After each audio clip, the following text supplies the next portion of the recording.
Hey everyone, per your requests, I'm starting Sword of Coming. Chapters 711 through 720 of the previous episode. Chen Ping'an executes a lethal, meticulously planned ambush against Tan Shui, utilizing his pseudo-celestial sword to shatter her core for refusing to cease her murderous ways. Afterward, he confronts Lu Jimao and forces the nascent tier cultivator to relinquish his lifelines over Hong Su and Gu Can's mother. While enduring critical spiritual depletion, Chen Ping'an prepares to negotiate directly with the Greatly Empire's master spy to secure the future of Bamboo Scroll Lake. If possible, you can support me via PayPal or become a channel member to help me keep this channel running. Thank you. Now let's get back to the story of Sword of Coming audio series. Chapter 721. The messenger who had caused a scene outside the Ministry of Revenue gulped following the departure of the head minister and the assistant minister. He was a smart individual who had managed to obtain silver from the Ministry of Revenue, after all, so he copied the elderly head minister's shamelessness and said, "Esteemed Imperial Preceptor, you definitely can't execute me. I was simply fulfilling my duty." Cui Chan nodded and replied, "Not only did you not do wrong, but you in fact did very well. I'll remember your name, so make sure to keep up the good work.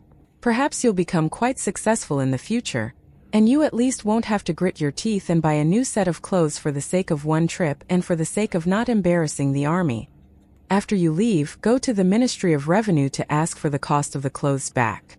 This wasn't money that you needed to spend, and it's something that the scholarly officials of the Imperial Court owe you. In terms of the military funds that you obtained from Song Yan, you can bring all of it with you when you leave the capital, apart from the silver that was initially set aside for the teachers and scholars." There was incredulity on the messenger's face as he asked, "Esteemed Imperial Preceptor, is this truly all?" As for why the powerful Imperial Preceptor of the nation was aware of a matter as trifling as him buying new clothes, the messenger was so astounded that he no longer had the time to think about this. Cui Chan smiled and said, "Of course this isn't all. This matter caused me to become distracted, and it further caused me to feel slightly displeased. Since I can't blame you, a messenger, and with Head Minister Han being such a slippery person who doesn't give me any chance to punish the Ministry of Revenue, I can only target the general who you serve. During the southward expedition, he's been involved in some matters that can be punished or ignored. I plan to hold Su Gaoshan to account for the matters. When you get back, tell him that the Imperial Court will rescind his merit for destroying the night-wandering nation, so even though he was almost certain to become a military governor before, that's looking a little shaky now.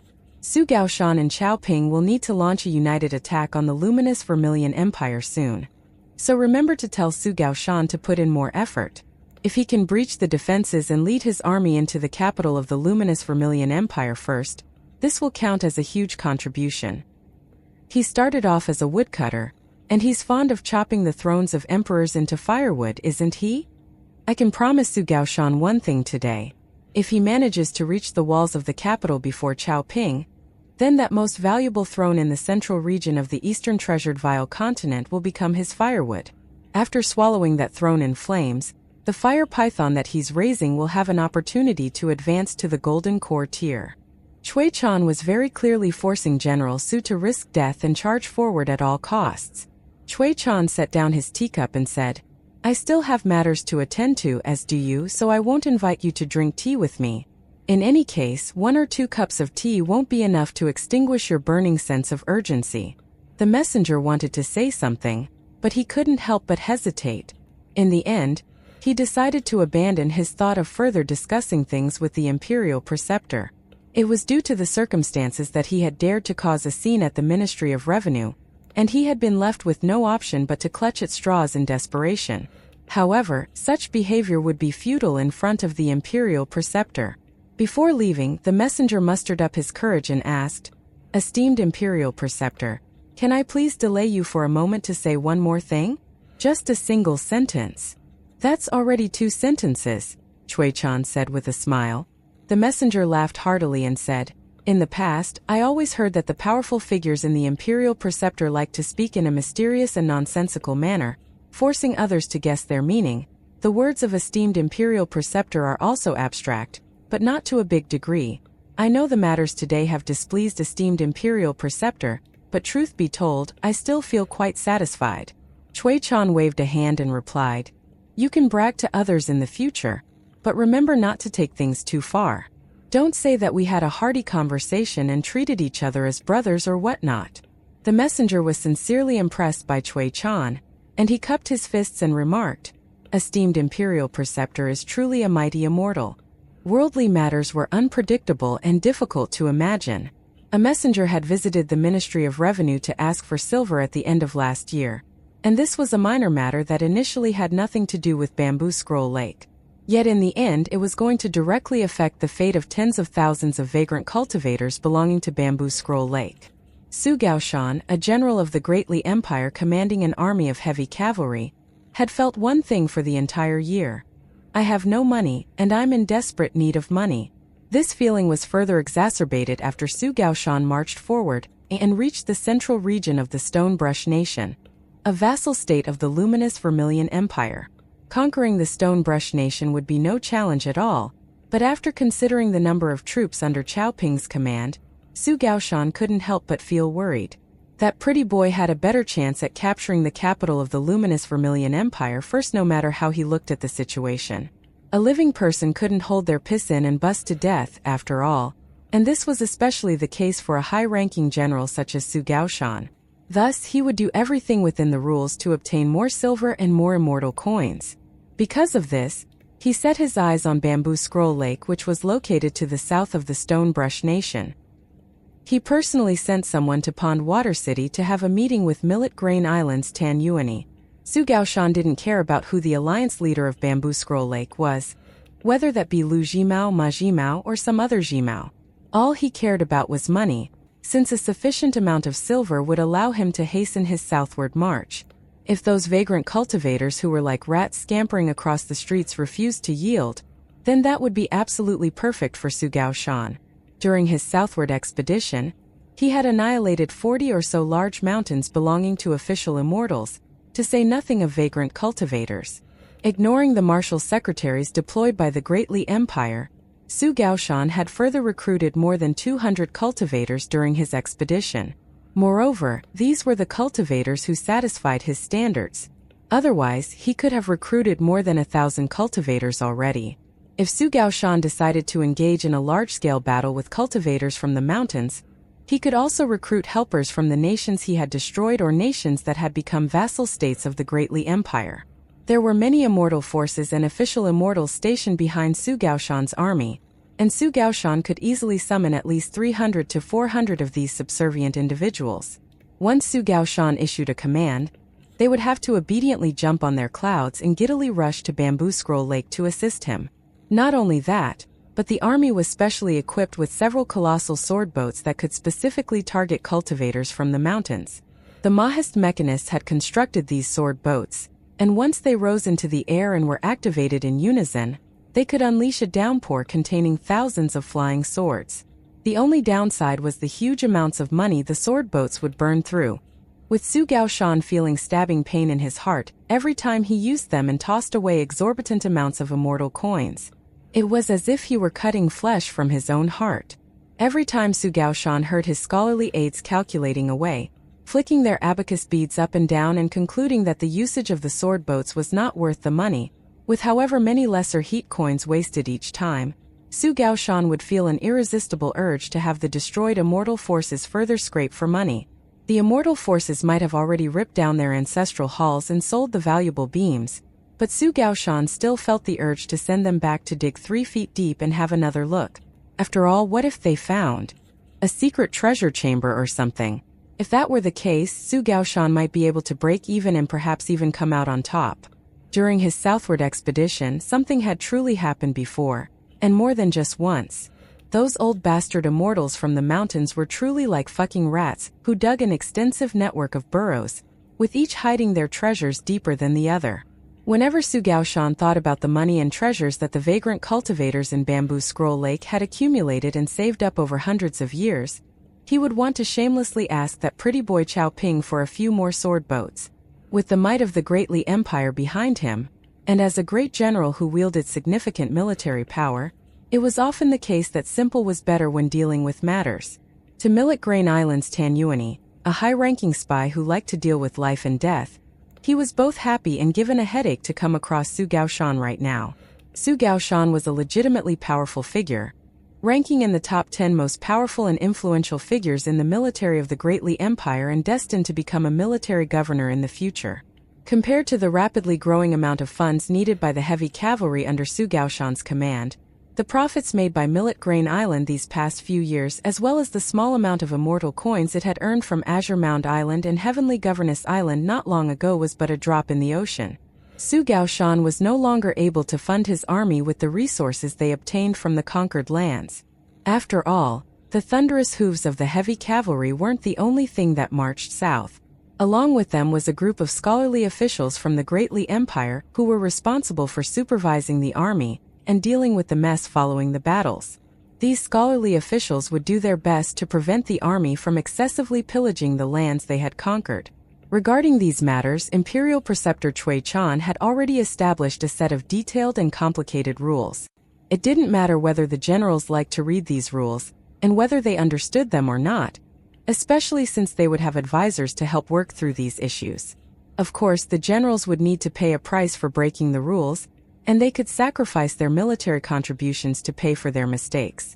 If a general had sufficient military contributions, and if they came across a stubborn city that caused them to suffer heavy losses through many drawn-out battles, then the general could go as far as to massacre the city once they breached its defenses.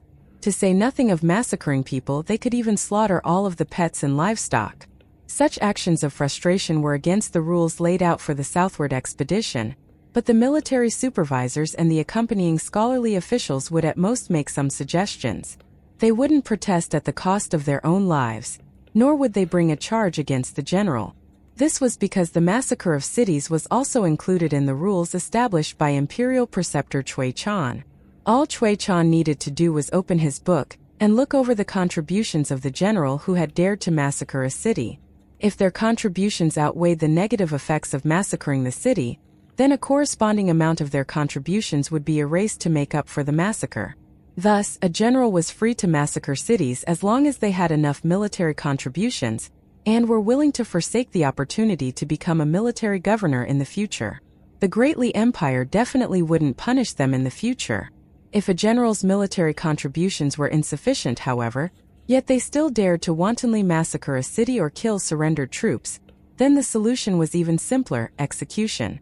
The military supervisors could directly command all of the marshal secretaries in the army, even those who were trusted subordinates of the general. All of them had to obey the supervision badge handed down by Imperial Preceptor Cui Chan. Following the execution of a general, the general's head would be taken around and shown to all of the different fronts of the army. Not only that, but the general's clan would also need to pay for their mistake, all the way until it was completely paid off. If executing the entire clan was still insufficient, then so be it. Imperial Preceptor Cui Chan had said that this could be viewed as the Great Li Empire showing leniency in light of the general's contributions to the Great Li Empire over so many years. However, Lu Laoqing's appearance had thrown a spanner in the works. Otherwise, a deal could have been made to benefit all four parties in Tanyuani, Lu Jimao, Su Gaoshan, and the Great Li Empire. Yet, Lu Laoqing had jumped out of the woodworks after not showing himself at Palace Willow Island for more than 200 years. To put it simply, the arrival of the troublemaker Lu Laoqing had caused Lu Jimao to immediately lose his control over Bamboo Scroll Lake. Tanyuani isn't faring much better than Cyan Gorge Island's Gu Kan and his beast, and he's also facing calamity from out of nowhere. Right now, Lu Jimao was looking down and keeping quiet like a mediating old monk. Chan Ping'an raised his hands slightly and rubbed them together, continuing, "Island Master Tan, how is your relationship with General Su Gaoshan of the Great Li Empire? The one who's attacking the Stonebrush Nation?" Tanyuani replied frankly, saying, "Our relationship is as what Su Gaoshan is interested in is the money from the 1,000 or so islands in Bamboo Scroll Lake. Whether that be money to express loyalty or money to buy a lifeline. If an island doesn't offer enough money, then Su Gaoshan might turn on them at any moment. I'm half an ally with him, yet even I'm no exception. Even though military generals are definitely unable to interfere in the affairs of the Green Ripple Pavilion, there are a dozen or so spies with the same status as me in the Green Ripple Pavilion. This is not to mention the cattle and horse pen and the copper person holding platform that are no inferior to the Green Ripple Pavilion. Qian Pingan smiled and added, "What makes matters even worse is the fact that the Green Ripple Pavilion was personally established by that imperial concubine. Even though the imperial preceptor has taken control of it, it's not an entity that was personally created by him after all." Worst of all, Li Baoxian, another spy who's reached the same height as Island Master Tan in the Green Ripple Pavilion, is destined to enjoy a smoother path forward. On the other hand, an experienced and long-serving spy like you is going to suffer some hardships. Tan Yuani chuckled and replied, "The imperial preceptor won't show any favoritism between the cattle and horse pen and the Green Ripple Pavilion." Qian Pingan cut straight to the core of the issue, explaining, "The imperial preceptor naturally won't discriminate between the cattle and horse pen and the Green Ripple Pavilion. However, what about the experienced spies and officials who were personally recruited and promoted by that imperial concubine? Perhaps the imperial preceptor is magnanimous enough to refrain from discrimination, or perhaps the opposite is true. Perhaps he'll make use of all talents during these chaotic times, but perhaps he'll change his tune once peace and prosperity return. Perhaps one will display one's loyalty and draw a clear line between themselves and that imperial concubine today, yet they'll suddenly face calamity and be implicated by some fool tomorrow. Everything is seemingly possible." Tan Yuani sighed and didn't argue against Qian Pingan's views. Lu Jimao continued to remain silent, acting as if this had nothing to do with him. Qian Pingan also sighed in his mind. Whether or not he untied the knot pertaining to Tan Yuani was meaningful, but not to any great degree. They were yet to begin the negotiations for tonight, but Qian Pingan was already aware that the results would be disappointing. Even so, the talks tonight were still a necessary step that Qian Pingan needed to engage in. Through the minor truths that Tan Yuani revealed when discussing the finer details, Qian Pingan needed to clear up the many uncertainties in his mind. He then needed to summarize the facts and identify which sequence of events appeared fuzzy, but was actually traceable. Qian Pingan smiled and added, "The current situation is indeed bad, but it's through hardships that strong relationships are forged. Island Master Tan, Island Master Lu, why don't we become sincerely cooperating allies for a moment? Why don't we discuss the next steps in more detail, so the three of us can refine it together?" Tan Yuani sat up slightly straighter, saying in a solemn voice, "If Mr. Chun is willing to help, then I'll definitely repay the favor in the future." Lu Jimao directly smiled and said, "This sounds like a brilliant idea." It was already very late at night. Qian Pingan left the Hengbo residence by himself, returning to the entrance of Cyan Gorge Island and putting down the charcoal basket that had already extinguished a long time ago. He then hung up his sword nurturing gourd and changed into his Dao robe, golden sweet wine, after which he wore another thick azure cotton robe on the outside. After pulling sword immortal from the door and returning it to the sheath on his back, Qian Pingan directly walked to the dock and untied the mooring rope of the small boat, stepping on board and rowing it to Palace Willow Island. This was a long trip. However, Qian Pingan was in no rush as he rowed the boat, causing it to shoot through the water like an arrow. Bamboo Scroll Lake was incredibly vast, so Qian Pingan was still yet to see the silhouette of Palace Willow Island in the morning, even though the boat was slicing through the lake so quickly. So heavy was the snow that there were no birds soaring through the sky. Qian Pingan rested for a moment, stopping the boat at some place in the lake. He grabbed a pair of chopsticks and placed a white bowl on the floor, lightly tapping the bowl and causing it to emit a crisp ringing sound. He cocked his head and listened carefully. He looked like a beggar asking for food on the side of the street, yet he also looked like a young immortal who had retreated into the mountain forest amid lone clouds and wild cranes. Just like that, Qian Pingan indulged himself for 15 minutes before placing the bowl and chopsticks back into his minimization treasure. Qian Pingan rubbed his cheeks and took a deep breath. He was full with cold wind. Outside Tassel Mountain, the mountain master of a Confucian school had secretly arrived and was now patiently waiting for a response. Even the deity in golden armor was starting to feel slightly sympathetic. A scholar who had the potential to become the deputy sect master of the Confucian temple was being ignored by that old scholar. Someone whose statues had already been removed from the Confucian temples and smashed to pieces. The mountain master had already waited outside for more than 2 weeks, and if news of this were to spread, Just the spittle from the scholars of the majestic world would perhaps be enough to drown Tassel Mountain. On the peak of Tassel Mountain, the Confucian temple was mobilizing many scholars right now, but the old scholar remained completely unfazed and unperturbed. He stayed on the mountain peak day after day, analyzing the situation, grumbling in complaint, appreciating the engraved characters on stone tablets, offering his opinions on the significant changes sweeping through the world, and wandering around all over the mountain peak. In the words of the deity in golden armor, the mountain god of Tassel Mountain, the old scholar was like an old fly that couldn't find any shit to eat. The old scholar wasn't angered by this description, and he patted the mountain god's golden armor and happily remarked, "This description is quite lively and interesting. When I see that old geezer in the future, I'll tell him that this is your opinion of the accompanying sages in the Confucian temples. If you dare to say that, then don't even think about coming to Tassel Mountain in the future," the mountain god said with a cold expression. The old scholar hurriedly spat on his palm and helped the mountain god polish his golden armor, saying, "I was just joking, couldn't you tell? How dull." The old scholar scratched the back of his head with one hand, standing beside the mountain god as he mused, "As a teacher, one will never know which words one uttered, which principles one expounded, and which matters one dealt with will be truly remembered by one's disciples and students. If a scholar genuinely views themselves as someone who's teaching the world and solving its questions and doubts, then it's inevitable that they'll feel a great sense of fear and unease in their minds. I've been gripped by this huge sense of fear for all these years, unable to extract myself from it no matter what. In the end, I was left disheartened because I always discovered some flaw or another in my disciples, flaws that were very likely created by me." The mountain god chuckled coldly and scoffed. "As it turns out, it's not only mediocre people who worry about troubles of their own imagining." The old scholar stomped his foot with anger and scolded, "I'm warning you, don't take advantage of our good relationship to act like those fake scholars and make taunting remarks. Are you not aware that I detest this the most? I've put up with your behavior for hundreds of years already, so if you don't change your crappy temper, I'll genuinely stay here forever and refuse to leave. I'll make you feel disgusted and repulsed every single day." "Oh no, I'm scared to death," the mountain god chuckled. "TSK, like a scholar running into a soldier, I'm unable to reason with an unreasonable person," the old scholar muttered under his breath. "According to your analysis and divination, does Chui Chan have bigger plans than just pulling Chui Dongshan to his side?" the mountain god asked.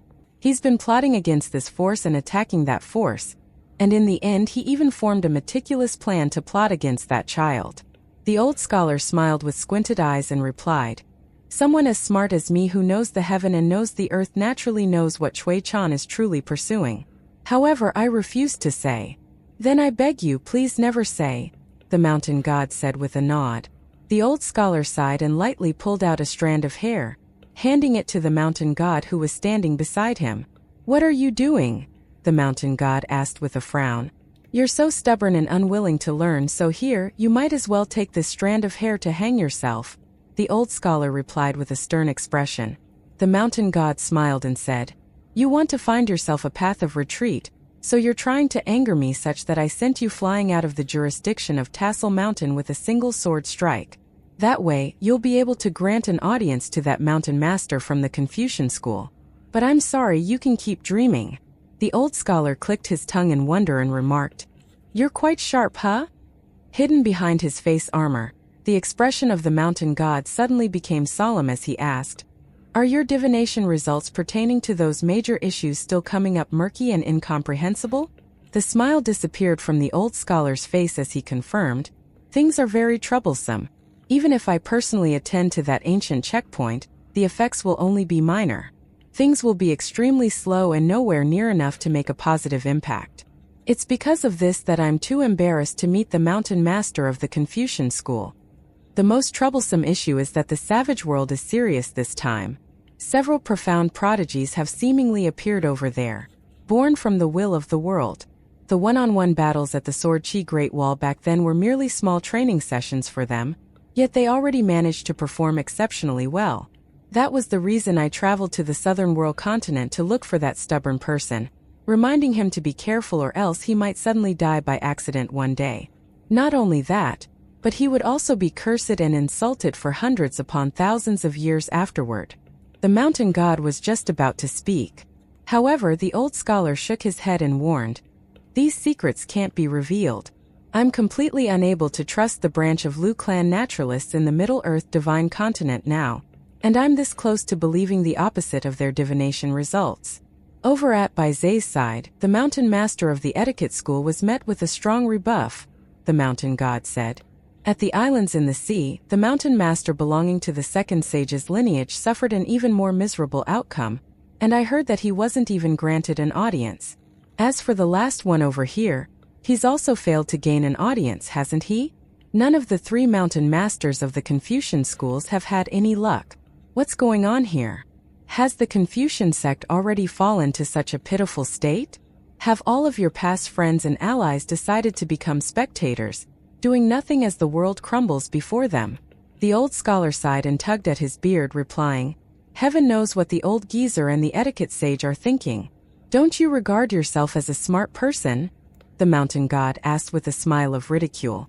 The old scholar shook his head and replied with a serious expression, "When it comes to truly significant matters, what one relies on is never smarts. Rather, it's being stupid." The mountain god huffed and said, "What a load of nonsense. By saying this, you're trying to capture all of the principles and right and wrongs in the world." The old scholar shook his head again, explaining, "And that's where you're wrong.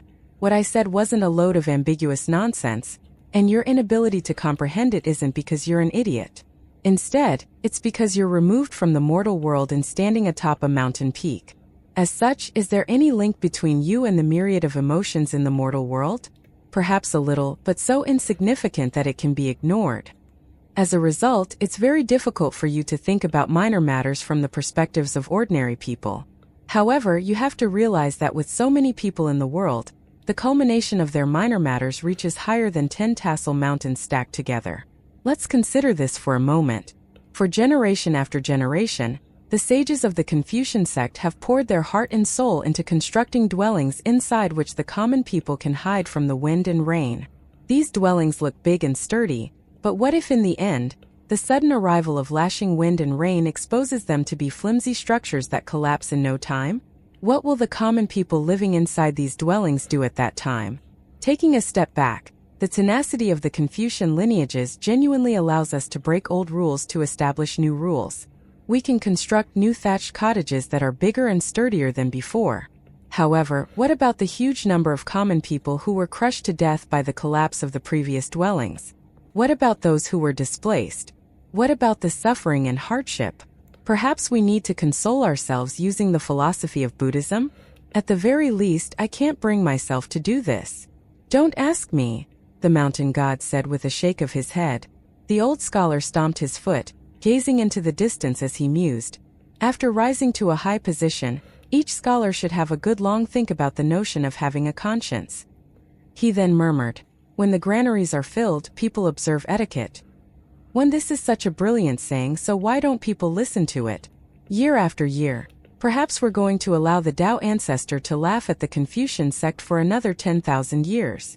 The old scholar's words actually pertain to an earth-shattering debate. The mountain god had spectated the 2 debates between the 3 teachings, and even though he could be regarded as the old scholar's friend, he had been convinced that the old scholar couldn't win the debate against the 2 other teachings no matter what. In the end, however, the old scholar had managed to persuade the monks and Taoists from the 2 other teachings. During the debate that encompassed everything, there had been an argument regarding the saying, "It is the decay of the great Tao that has led to the emergence of kindness and morality." 2 Taoists from the White Jade capital had debated this matter with the old scholar, and the back and forth between them had truly been gripping and precarious. In the end, the old scholar not only won the debate against the profoundly talented Taoist, but he even managed to win over a Buddhist monk who had been watching the debate. After the old scholar won, all of the Taoist forces in the majestic world had to use red ink to personally erase a sentence in the Taoist scriptures, a sentence spoken by the Tao ancestor. Not only that, but all of the Taoist scriptures printed in the majestic world in the future would need to remove this sentence as well as other related content. The sentence in question was, "Virtue comes after the loss of Tao. Benevolence comes after the loss of virtue. Justice comes after the loss of benevolence. Etiquette comes after the loss of justice. Thus, etiquette results from the lack of loyalty and good faith. 3. The debate between the three teachings wasn't just three prodigies sitting on a tall platform and running their mouths. In reality, the debate had profound and interlinked impacts on everyone in the three worlds. The mountain god detected an extremely rare sense of defeat coming from the old scholar beside him, causing him to feel some slight sympathy. He changed the topic to something more relaxed, asking, "Did Qi Jingchen genuinely not leave any other trump card? After all, Chen Ping'an is the closing disciple that he chose for you." The old scholar shook his head, replying, "Interfering and helping little Ping'an break free from this dilemma would be stooping to a very low level. Qi Jingchen would never do something, as it would essentially equate to admitting defeat to Cui Chan right at the very beginning." The mountain god also shook his head, saying in exasperation, "It's due to the hesitant and indecisive nature of the human heart that people have to cultivate. Why did Qi Jingchen look for this unnecessary trouble?" The old scholar suddenly smiled, flicking his sleeves and clasping his hands behind his back as he replied, "And that's why gods and deities like you don't understand why the human world is somehow so stunning and majestic even though our hearts are clearly so murky and indecisive. These are magnificent scenes that everyone can witness if they just raise their heads and look up. Perhaps the large majority of people will only take a single glance before lowering their heads and going back to what they were doing before, but there will ultimately be a small group of people who feel a strong sense of yearning, not only sitting down to discuss Tao, but eventually standing up to act upon Tao." The old scholar suddenly raised an arm, pointing up at the vast sky and exclaiming, "I overlook the world and I treat the world with kindness." There was a brief moment of silence. "The so-called old geezer that you speak of, he most likely can't hear your bold proclamations," the mountain god said. The old scholar stomped his foot in frustration and huffed in anger. "What a waste of my overflowing passion and emotion." The tall building belonging to the Fan clan in Pond Water City was completely deserted already. This was the most majestic pagoda in Pond Water City, and it had initially been an observation pagoda that the Fan clan had felt extremely proud of. When guests of the Fan clan visiting this pagoda would definitely be a top priority. However, not only had the Fan clan blocked off this pagoda now, prohibiting anyone from entering, but they were even showing signs of turning away all guests. Their buildings were deserted, and the streets outside were no longer lively and bustling like before. Fan Yen was standing outside the pagoda today, and as the true master of the Fan clan, he could naturally break the rules that he had established if it were any time in the past. It wouldn't be a big deal for him to ascend his clan's pagoda to enjoy the scenery of the lake. However, Fan Yen didn't dare to anymore. As the stupid young city lord, who had tricked almost everyone in Bamboo Scroll Lake, he was still yet to regain his composure after his meeting with that person. It was as if someone had taken a knife to his mind and left some incomprehensible scribbles. Every time Fan Yen recalled that knife, and especially the person who had wielded the knife, he would feel stabbing pain in his heart. Just thinking about them would give him a splitting headache. On the day that Cui Dongshan left Pond Water City, Bamboo Scroll Lake was still yet to welcome its first fall of snow, yet Fan Yen had suffered a violent blizzard that had almost frozen him to death. Even until now, Fan Yen could still feel the biting cold seeping through to his bones.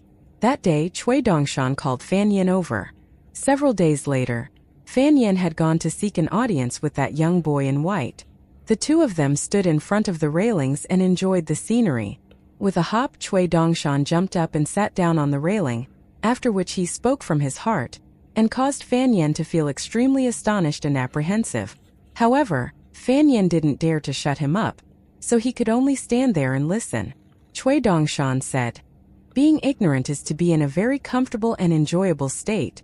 When someone takes a step further and becomes conceited and self-righteous, then they'll enter an even more blissful state. This is because they fail to understand the reasons behind fortune and misfortune, and all they do is accept whatever comes their way. If they manage to overcome things, then they'll continue on their merry way. If they fail to overcome things, then they'll look up and curse the heavens." I'm not saying that this is incorrect, and I sometimes even feel a strong sense of envy toward these two states. I once traveled around the world with my first master, and there was one time when we came across 3 young scholars in a bookshop on the side of the street. One was from a noble family, One was from an impoverished family, and one appeared relatively dignified and refined even though he was dressed in a simple manner. All three of them were attending the local examinations of the provincial city, and there had also been a young woman searching for books to read at the time. The wealthy scholar wanted to catch the attention of the beautiful young woman, so he randomly grabbed a book and started to talk in a boastful and grandiloquent manner. The impoverished scholar appeared timid and genuinely impressed, and this was understandable since his impoverished background meant that he wouldn't be able to read many books until he prospered in the future. The shopkeeper was a dejected scholar, and after putting up with things for half a day, he was finally unable to hold back, eventually saying a few words that were relatively reasonable and fair. However, the wealthy scholar pointed at the shopkeeper and said that he was from a large clan with a rich history, allowing him to have famous and knowledgeable teachers from a young age. He claimed to have read all of the scriptures of the 100 schools of thought since a young age, so would he still need other people to teach him how to become a proper person? Just who did the shopkeeper think he was? My impoverished master started to act as a peacemaker, and this was something that couldn't be helped. His favorite thing to do was to contemplate these small matters, always feeling like people weren't overly wrong. Even if someone did wrong, it was something that could be changed. Thus, he persuaded the shopkeeper to not get angry, since everyone had their own principles deriving from the myriad of principles. He then gently pushed down the wealthy scholar's finger, saying that it was inappropriate to point at someone like that while speaking. Otherwise, he would appear unreasonable even if his words were actually reasonable. The wealthy scholar was a short-tempered person, so he immediately swatted my master's hand away and shouted for the old geezer to piss off. My master naturally didn't become angry, and the young scholar who appeared most dignified and refined smiled with squinted eyes and eloquently spoke 3 seemingly fair sentences. This first sentence was, "This is a bookshop, and we're scholars here to buy books, so be careful of being kicked out and not being able to buy the books you want." Feng, do you know what's so clever about this sentence? You definitely know.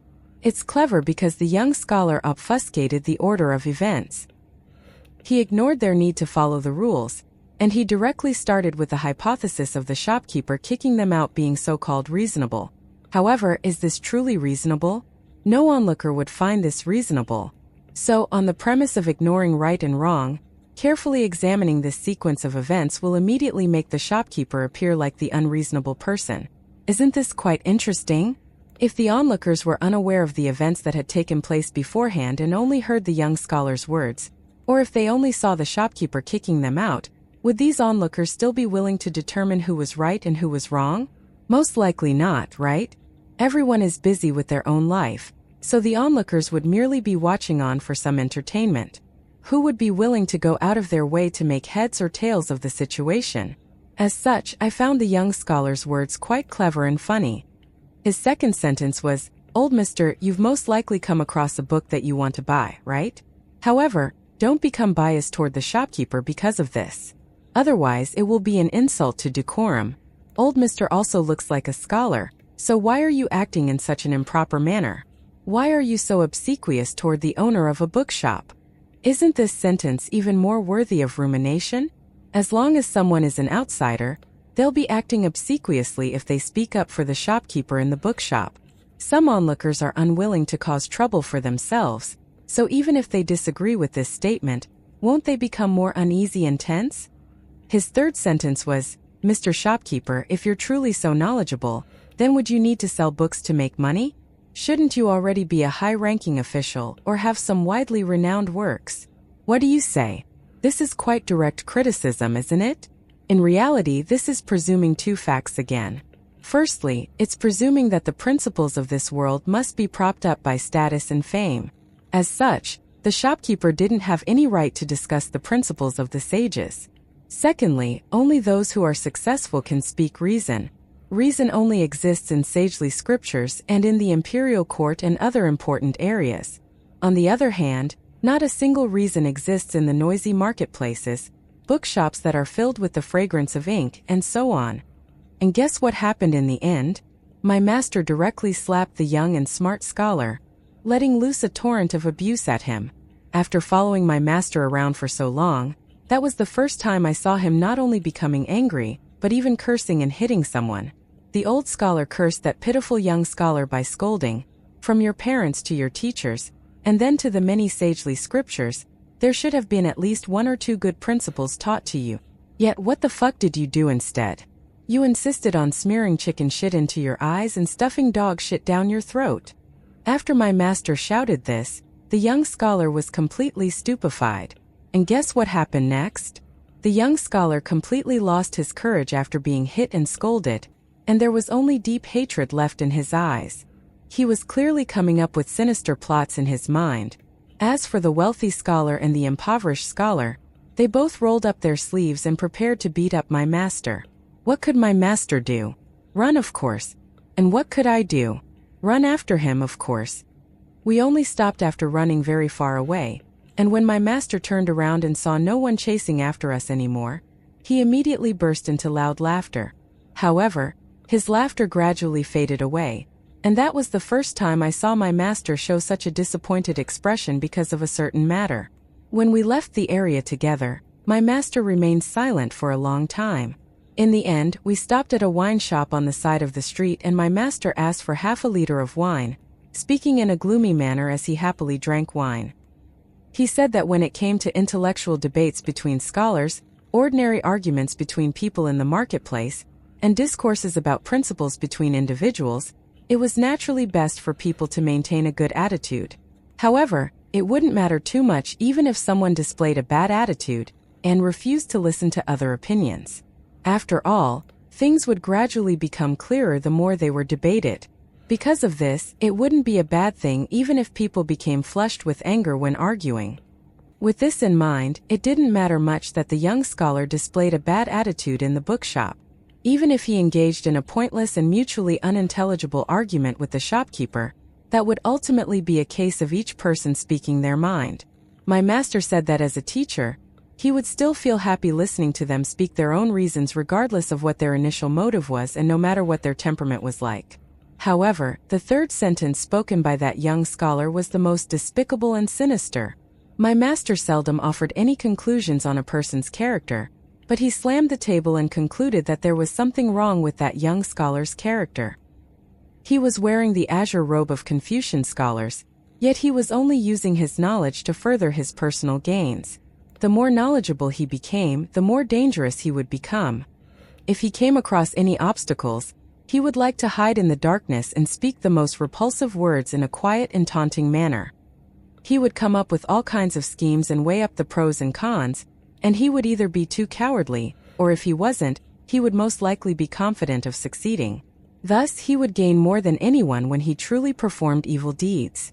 If someone like him was allowed to continually rise in status, his subtle influence would mean that people would be detrimentally affected even if he didn't explicitly say anything. From his family to his clan, and then to his acquaintances, the atmosphere of the imperial court, the customs of a jurisdiction, and the scholarly fortune of a nation, everything might fall victim. If someone is willing to speak reason and listen to reason, no matter the magnitude and correctness of the reasons, then they can at least be taught and potentially saved. If this is impossible, then those who have become virtuous scholars and noble scholars, especially those of us who have lucked out, should work harder because we're more able. We should help mend and patch up this world. If everyone in the world was like the young scholar who spoke in a sinister manner, then the Tao ancestor would have been correct to severely scold the old scholar back then. The old scholar wouldn't have been able to complain. The old scholar shouldn't have spoken those principles, and he shouldn't have written them down and taught them to the world. If there's anyone to blame, then it's the Confucian sect itself for having far too many principles. It's as if we're arguing with ourselves, with a principle in one book repudiated by a principle in another book, then the principle in that other book being described as completely worthless by yet another book. This causes the common people to feel confused, not knowing where to begin. So, I've always promoted the idea that one shouldn't feel like one is completely right when arguing with other people. If the opposition makes a good argument, even if this is during a debate between the three teachings, then we should carefully listen to the reasonings of the Buddhist monks and Taoist priests. If their arguments resonate with us, then we should smile. After all, shouldn't we be happy if we've been able to hear such a good principle? Is this embarrassing? No, not at all. If the principles are too profound, Then the common people will mistakenly think that only scholars can speak reason and expound principles. In reality, principles aren't confined to books, and even a little child can speak very sound principles. Even someone from a village who has never gone to school or read a book before can also be acting upon the best principles in the world. Similarly, the principles spoken by the bookshop owner who failed to pass the examinations might be incorrect right now, but perhaps at some other time in the future, he'll speak a principle that will cause the old scholar and the etiquette sage to smile knowingly when they unintentionally hear it. Cui Dongshan remained calm and nonchalant as he spoke. There was only a single thought in Fan Yan's mind when he heard all this. I'm dead for sure. After confirming that Cui Dongshan was already finished with his story, Fan Yan fell to his knees with a thud, not saying a single word. Cui Dongshan turned around, and the young boy in white who had a birthmark on his glabella truly appeared carefree and dashing. He smiled and asked, "Doesn't everyone in Bamboo Scroll Lake think the same way? As long as it satisfies me, I can persuade myself and keep a clear conscience, and as long as I'm strong enough, then I can kill anyone I want. Is there anything difficult about this? It's hard to be a good person in this world, but is it hard to become a bad person? Even a little kid with open crotch pants can become a bad person. Of course, it's slightly harder to become a bad person who has enough brains. So let me ask you this. You're soon going to be squashed to death like an ant by me. Someone who wants to feel as satisfied as those in Bamboo Scroll Lake. So do you also feel satisfied right now?" Fan Yan prostrated himself on the floor and replied in a quivering voice. "I beg you, esteemed Imperial Preceptor, please use your secret immortal powers to erase this portion of my memory. If esteemed Imperial Preceptor is willing to waste his energy to do this, then I'm willing to hand over half of the Fan clan's wealth." Cui Dongshan jumped off the railing and replied, "You're truly quite smart, so much so that I almost can't bear to kill you. Indeed, having you, Fan Yan, watch over Bamboo Scroll Lake seems like a good thing no matter how I look at it. Fan Yan, don't be a human in the future, and become a dog of the Greatly Empire instead. That will allow you to live on." Fan Yan immediately started to kowtow, so fervently that there were loud banging sounds whenever his forehead hit the floor. He looked up, with tears of gratitude in his eyes as he gazed at the extremely lofty Imperial Preceptor. This gratitude came from the bottom of Fan Yan's heart, and it was so sincere that he was almost about to move the heavens. Cui Dongshan squatted down, clicking his tongue in wonder before shaking his head and saying, "You're such a smart person, yet you've fallen to the state of becoming a dog. How pitiful." Cui Dongshan slapped Fan Yan's cheeks, again and again with quite a bit of force. "Are you thinking that your luck is truly terrible? What with you coming across a person like me who's coincidentally stronger than you?" Fan Yan furiously shook his head. Cui Dongshan hunched down and retracted his hand, looking at the petrified expression on Fan Yan's face as he continued, "I suddenly feel like a dog is a slight eyesore, even if it's very obedient. What should I do?" Fan Yan felt slightly baffled. Cui Dongshan had already put his index finger and forefinger together, stabbing them toward Fan Yan's glabella. Fan Yan would definitely be killed if he were struck by this attack. However, it was at this critical moment that someone suddenly appeared behind Cui Dongshan, leaning down and grabbing him by the collar before sliding back and yanking him backward. Cui Dongshan flew backward, saving the life of Fan Yan, who already had a shallow hole in his glabella. Even though Cui Dongshan was being held up in the air, he still glared at Fan Yan and exclaimed, "Do you people know how many old scholars and chanpans in this world you owe? Who's going to repay this debt in the future? The demon tribe that breaches the Sword Chi Great Wall. Come, come, come. Hurry up and charge over to teach these idiots of the majestic world a lesson. Teach them that there doesn't exist any petty advantage for them to righteously obtain. You bastards will eventually have to pay off these debts. You need to pay for them, you hear me?" The uninvited guest who prevented Cui Dongshan from killing Fan Yan was none other than Cui Chan, who had returned to Bamboo Scroll Lake. The old scholar in azure robes said in a calm and indifferent voice, "It will be very difficult for you to advance to the upper 5 tiers in the future if you kill Fan Yan today. Also, you're not a kid anymore, so don't scream and complain like a child. I don't care if you act like a kid to disgust me all the time, but I won't allow you to do something stupid. There are still many things for you to do in the future." Cui Dongshan struggled for a moment, plunking down on his backside when Cui Chan eventually let go of him. Chan waved his hand at Fan Yen and ordered, "You can get lost now. Think carefully about what you say and do in the future, or else I'll kill you even if he isn't able to." Cui Dongshan leaned on the railing in a daze. Chan reached over and lightly placed a hand on Cui Dongshan's head, saying, "You'll never feel disappointed if you don't place any hope in this world. You won't detest bad people and evil people, nor will you like good people and kind people. And since you're coincidentally a scholar, something that you don't deny, you're also knowledgeable enough to understand the complexities of the world. Once you understand the best-case scenario and the worst-case scenario as well as the corresponding costs for each, you can act upon what you think is right. So don't let Shen Ping'an become an exception for you. Once things become murky, then what appears to be sincere on the surface will instead become harmful to both you and other people."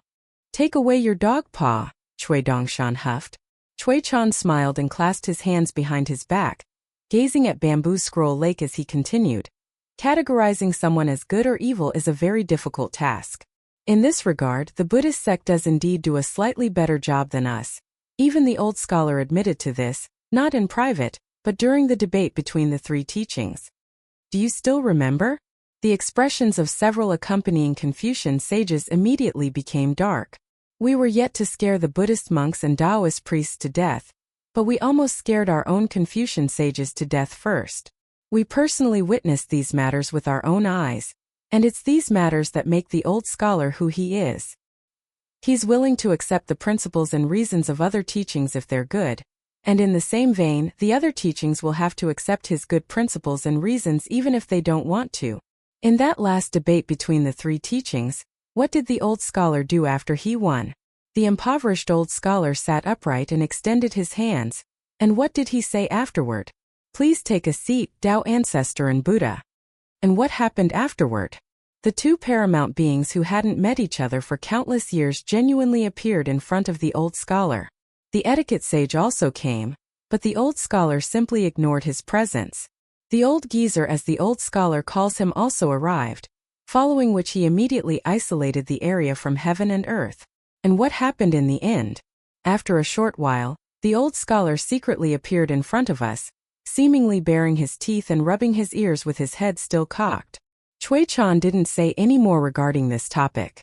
"Let's go. There's already no need to watch the conclusion of Bamboo Scroll Lake. There's something that I'll tell you later. Something relating to a go board that's even larger than Bamboo Scroll Lake." Cui Dongshan jumped onto the railing again, extending his hands like the old scholar had done back then. However, Cui Dongshan didn't go as far as to repeat the old scholar's invitation to the Tao Ancestor and Buddha. "The heavens are lofty, the earth is vast, and the principles are grand," he announced loudly. "Humans are but grains of sand, yet their matters are innumerable like strands of hair." Chan smiled faintly and said, "The same mistake shouldn't be made 3 times. I don't want to hear you make any more childlike statements for the 3rd time." Cui Dongshan spun on his toes, with his large and snow-white sleeves billowing through the air as he clasped his hands behind his back and clenched them into fists. He then leaned down and extended his fists toward Chan, asking, "Take a guess which one contains reason and which one?" Cui Dongshan was sent plummeting into Bamboo Scroll Lake, causing a huge splash to soar into the air.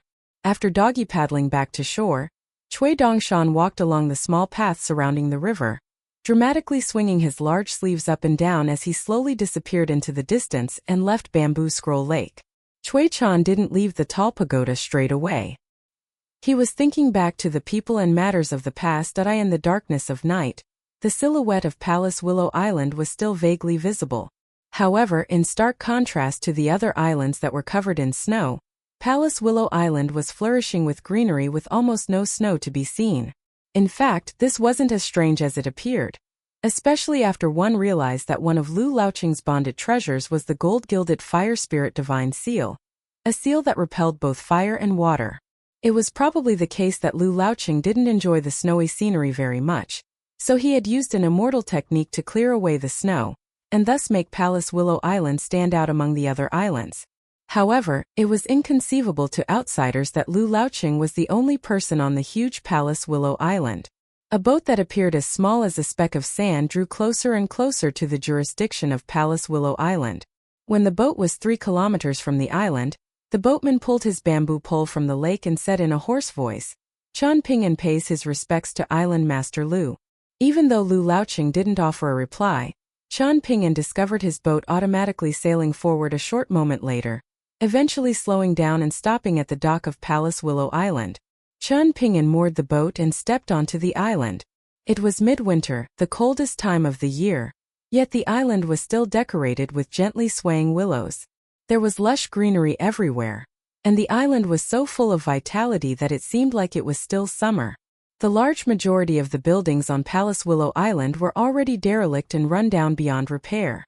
In fact, it was only because Palace Willow Island was used as the location for electing the new ruler of Bamboo Scroll Lake that Cyan Gorge Island had spent some money to repair a few of Palace Willow Island's main buildings. Yet in the end, Lu Laoqing suddenly charged onto Cyan Gorge Island for some reason, causing Cyan Gorge Island's so-called goodwill to become the butt of jokes for many vagrant cultivators in Bamboo Scroll Lake. Lu Jimao was truly enjoying good fortune thanks to his good deeds. What with Lu Laoqing immediately visiting Cyan Gorge Island after returning to Bamboo Scroll Lake. This was as expected of someone who had become the river-severing Heavenly Lord, the ruler of Bamboo Scroll Lake. He was truly given a huge honor.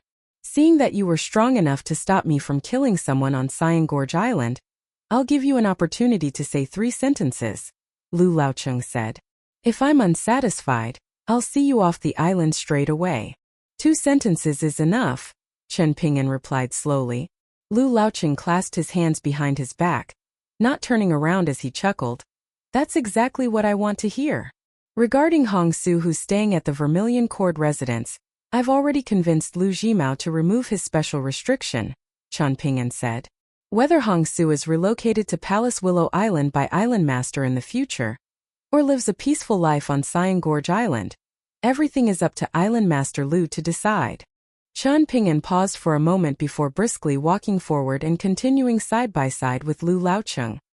He retrieved the jade tablet with the characters "Nourishing the Noble Spirit" and showed it to Lu Laoqing, saying, "I don't dare to give this item to Island Master Lu, and it wouldn't be appropriate for this item to become Island Master Lu's personal belonging either.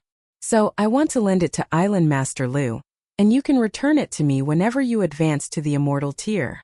Lu Laoqing glanced at the jade tablet in Chan Ping'an's hand, continuing to walk forward as he asked, "That's all?" Chan Ping'an nodded in response, not saying anything else. Only then did Lu Laoqing turn around to glance at Chan Ping'an, saying, "You have quite a bit of smarts." He then smiled and said, "Go on, say what you want." The 2 sentences just then weren't enough to persuade me, but they were enough to let you finish walking this path with me. Hearing this, Chan Ping'an finally said, "If one's trying to stay alive, then putting up a fight is the most important. If one wants to enjoy a good life afterward, then being smart is a necessary foundation." That's quite similar to my view in the past," Lu Laoqing said with a nod.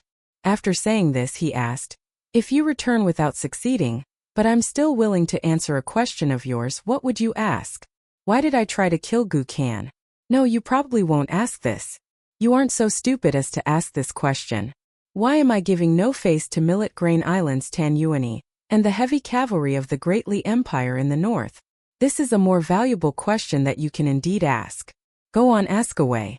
After we're done, don't come here to try your luck again. I won't be so good-tempered next time." "Will Island Master Lu personally kill Hong Su?" Chan Ping'an asked. Lu Laoqing stopped in his tracks.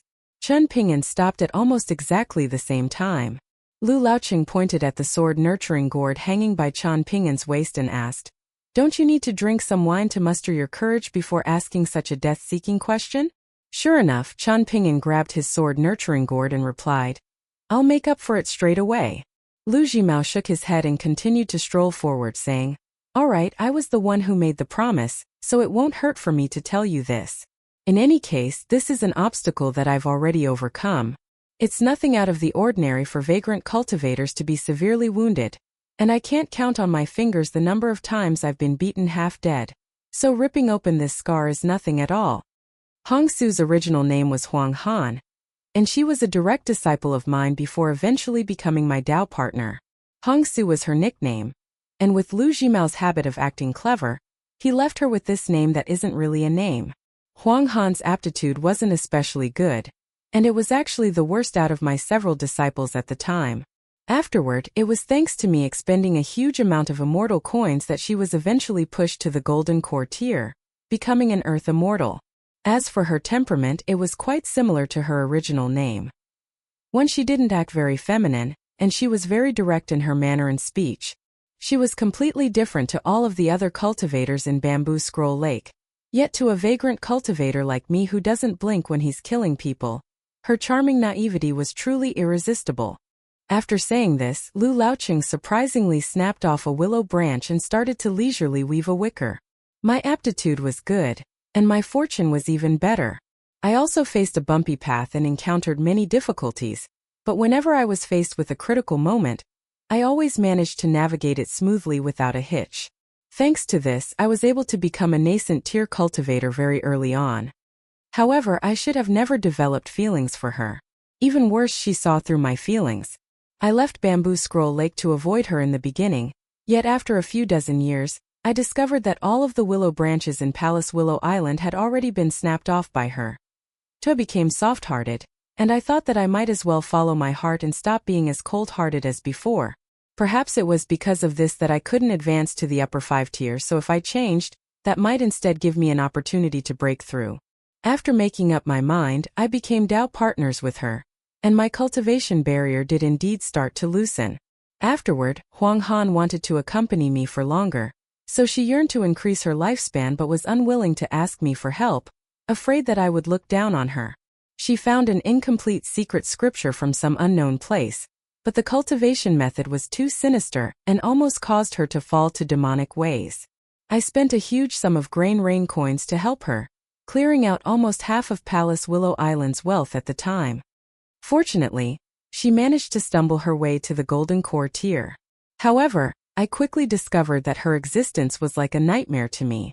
Even so, I was unwilling to kill her to mend the flaws in my mental state and advance to the upper 5 tiers, so I helped her become the ruler of Bamboo Scroll Lake before leaving for some other place. However, I was wrong again, as wrong could be. As time went on, Huang Han, who I left at Palace Willow Island, started to change due to her fear of death. After all, her golden core was half real and half fake and filled with many flaws, and her cultivation of the heretical techniques before also caused her mental state to become extremely poor. My departure added fuel to the fire, causing her to become increasingly confused and abnormal. In the end, she finally left Bamboo Scroll Lake, madly looking for me everywhere, visiting all the places that I had gone to or potentially stayed at before. She no longer enjoyed the title of ruler after leaving Bamboo Scroll Lake, so with her kind of temperament, she naturally suffered all kinds of hardships during her travels. In fact, she might have died if it weren't for the 2 immortal treasures that I left her. However, that might have been the best outcome for both of us. Lu Laoqing held one hand behind his back and gently twirled the willow ring with his other hand, continuing. Her soul was already shattered when I found her, shattered so badly that it was like hundreds upon thousands of shards. Even until today, I still don't understand what it was that allowed her to keep things together and stay alive until the day I appeared. Even a nascent tier cultivator might have failed to stay alive. She was already delirious at that time, and she could only tell that I was different from the other people. She stood still and looked at me, and her expression at the time, do you know what it appeared like? You won't be able to understand. She was trying her best to remember me, and it was as if she were fighting with the heavens. Lu Laoqing gently tossed the willow ring into Bamboo Scroll Lake. Ripples spread through the lake, and a large formation had already been secretly activated. Lu Laoqing's voice gradually became cold as he continued. I was a nascent tier cultivator who was only a step away from advancing to the upper 5 tiers at the time, yet my Dao heart almost crumbled on the spot, much like her soul. Only at that time did I finally realize that she was indeed my Dao attainment catalyst. I wasn't wrong to follow my heart and become Dao partners with her. Thus, I severed my mental demons and killed her with my own hands. Lu Laoqing smiled coldly and said, I was already cold-hearted enough at the time, yet it was still not enough to fully resonate with my great Dao. That's why Hong Su still exists. Her soul should have been comprehensively destroyed, not even having the opportunity to enter reincarnation. She definitely shouldn't have appeared at Cyan Gorge Island's Vermilion Cord residence as Hong Su or whatever, even being used as a bargaining chip by that utterly foolish Lu Jimao. I've already killed her once, so what does it matter for me to kill her again? Lu Laoqing's expression became solemn as he explained. My wisp of mercy at that time caused me to almost become food for the heavenly demons when I was breaking through to the nascent tier. That was the most vicious battle in my life. The heavenly demons used Huang Han's appearance. No, the heavenly demon was Huang Han, and Huang Han was the heavenly demon. However tall the golden Tao manifestation in my mind's lake measured was however tall she was. However strong my cultivation was, she matched me without fail. My mind and soul could be wounded, but the same wouldn't happen to her. After being smashed apart by me, she would immediately appear again. She fought me again and again with seemingly no end in sight. In the end, she finally opened her mouth to speak, loudly accusing me of being a heartless person and scolding me for killing her again and again for the sake of attaining Tao. Lu Laoqing smiled in self-ridicule, saying, "That was the first time she ever scolded me. Also, I said that I killed her once before, but that wasn't entirely accurate.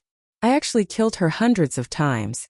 Lu Laoqing answered his own question, saying, "Compared to what happened afterward, we were like children fighting with each other and bawling when we suffered a scratch.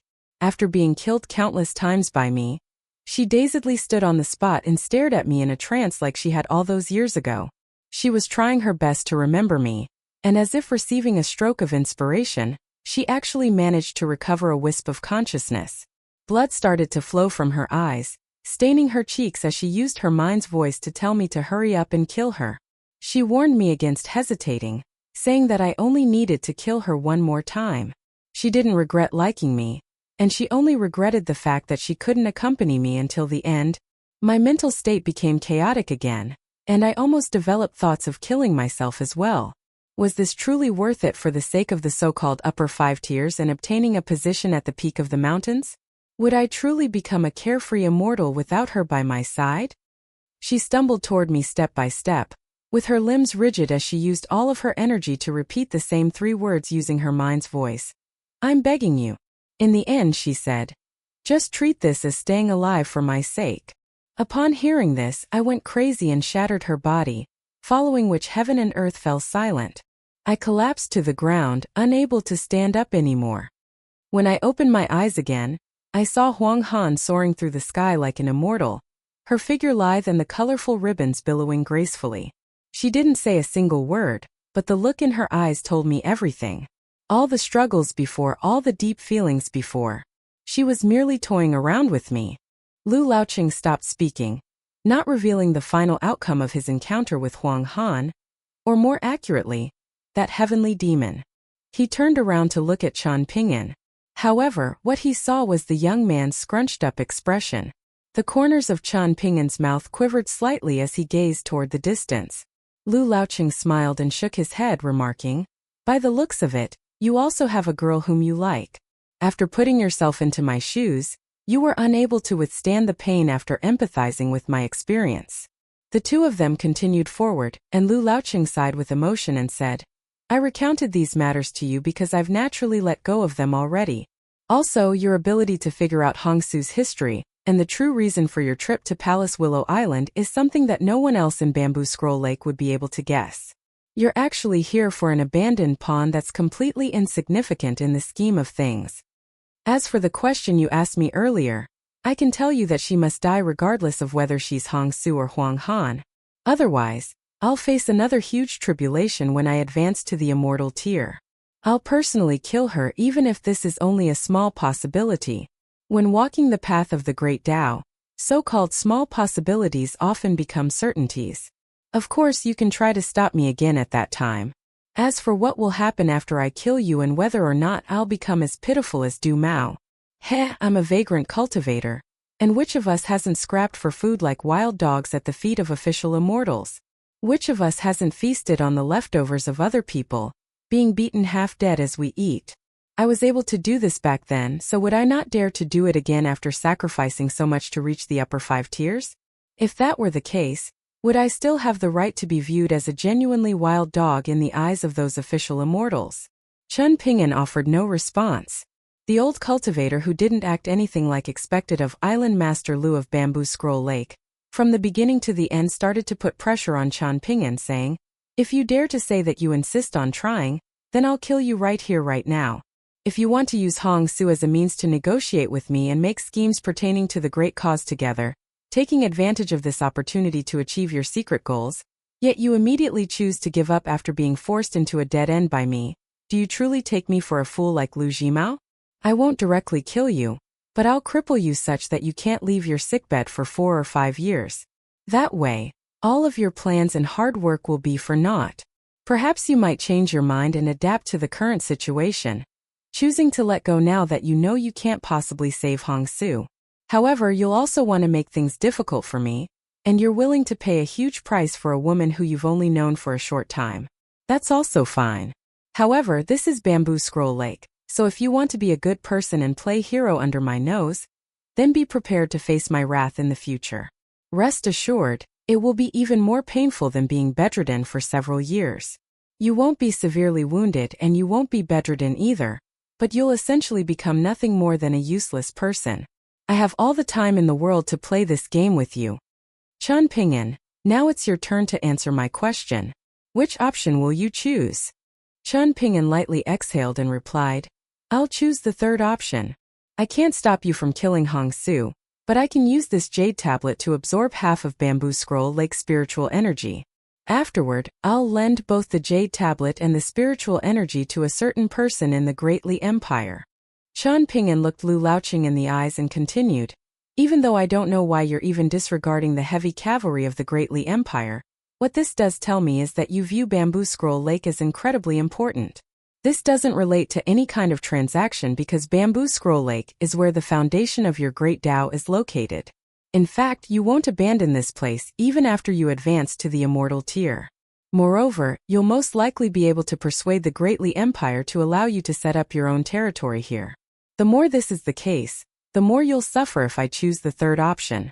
Qian Ping'an spread his hands apart and said, The jade tablet is right here, so why don't you try to snatch it away? Otherwise, why don't you try to kill me right now or shatter my last remaining bonded acupoint? However, I'm sorry, but the jade tablet has already started to absorb the spiritual energy and water fortune of the entire Bamboo Scroll Lake. The characters nourishing the noble spirit on the exquisite jade tablet started to glow with brilliance. With Palace Willow Island as the center, spiritual energy and water fortune from around Bamboo Scroll Lake surprisingly condensed into numerous trails that rushed toward the characters on the jade tablet. Lu Laoqing's expression immediately became dark. It's your turn to make a choice again, Qian Ping'an said. You can kill me, but the spiritual energy of Bamboo Scroll Lake will be sucked dry into this jade tablet that you don't dare to take. Even if you take it, you won't be able to activate or deactivate it. You can beat me half dead, but I'll absorb half the spiritual energy and water fortune of Bamboo Scroll Lake if you do that.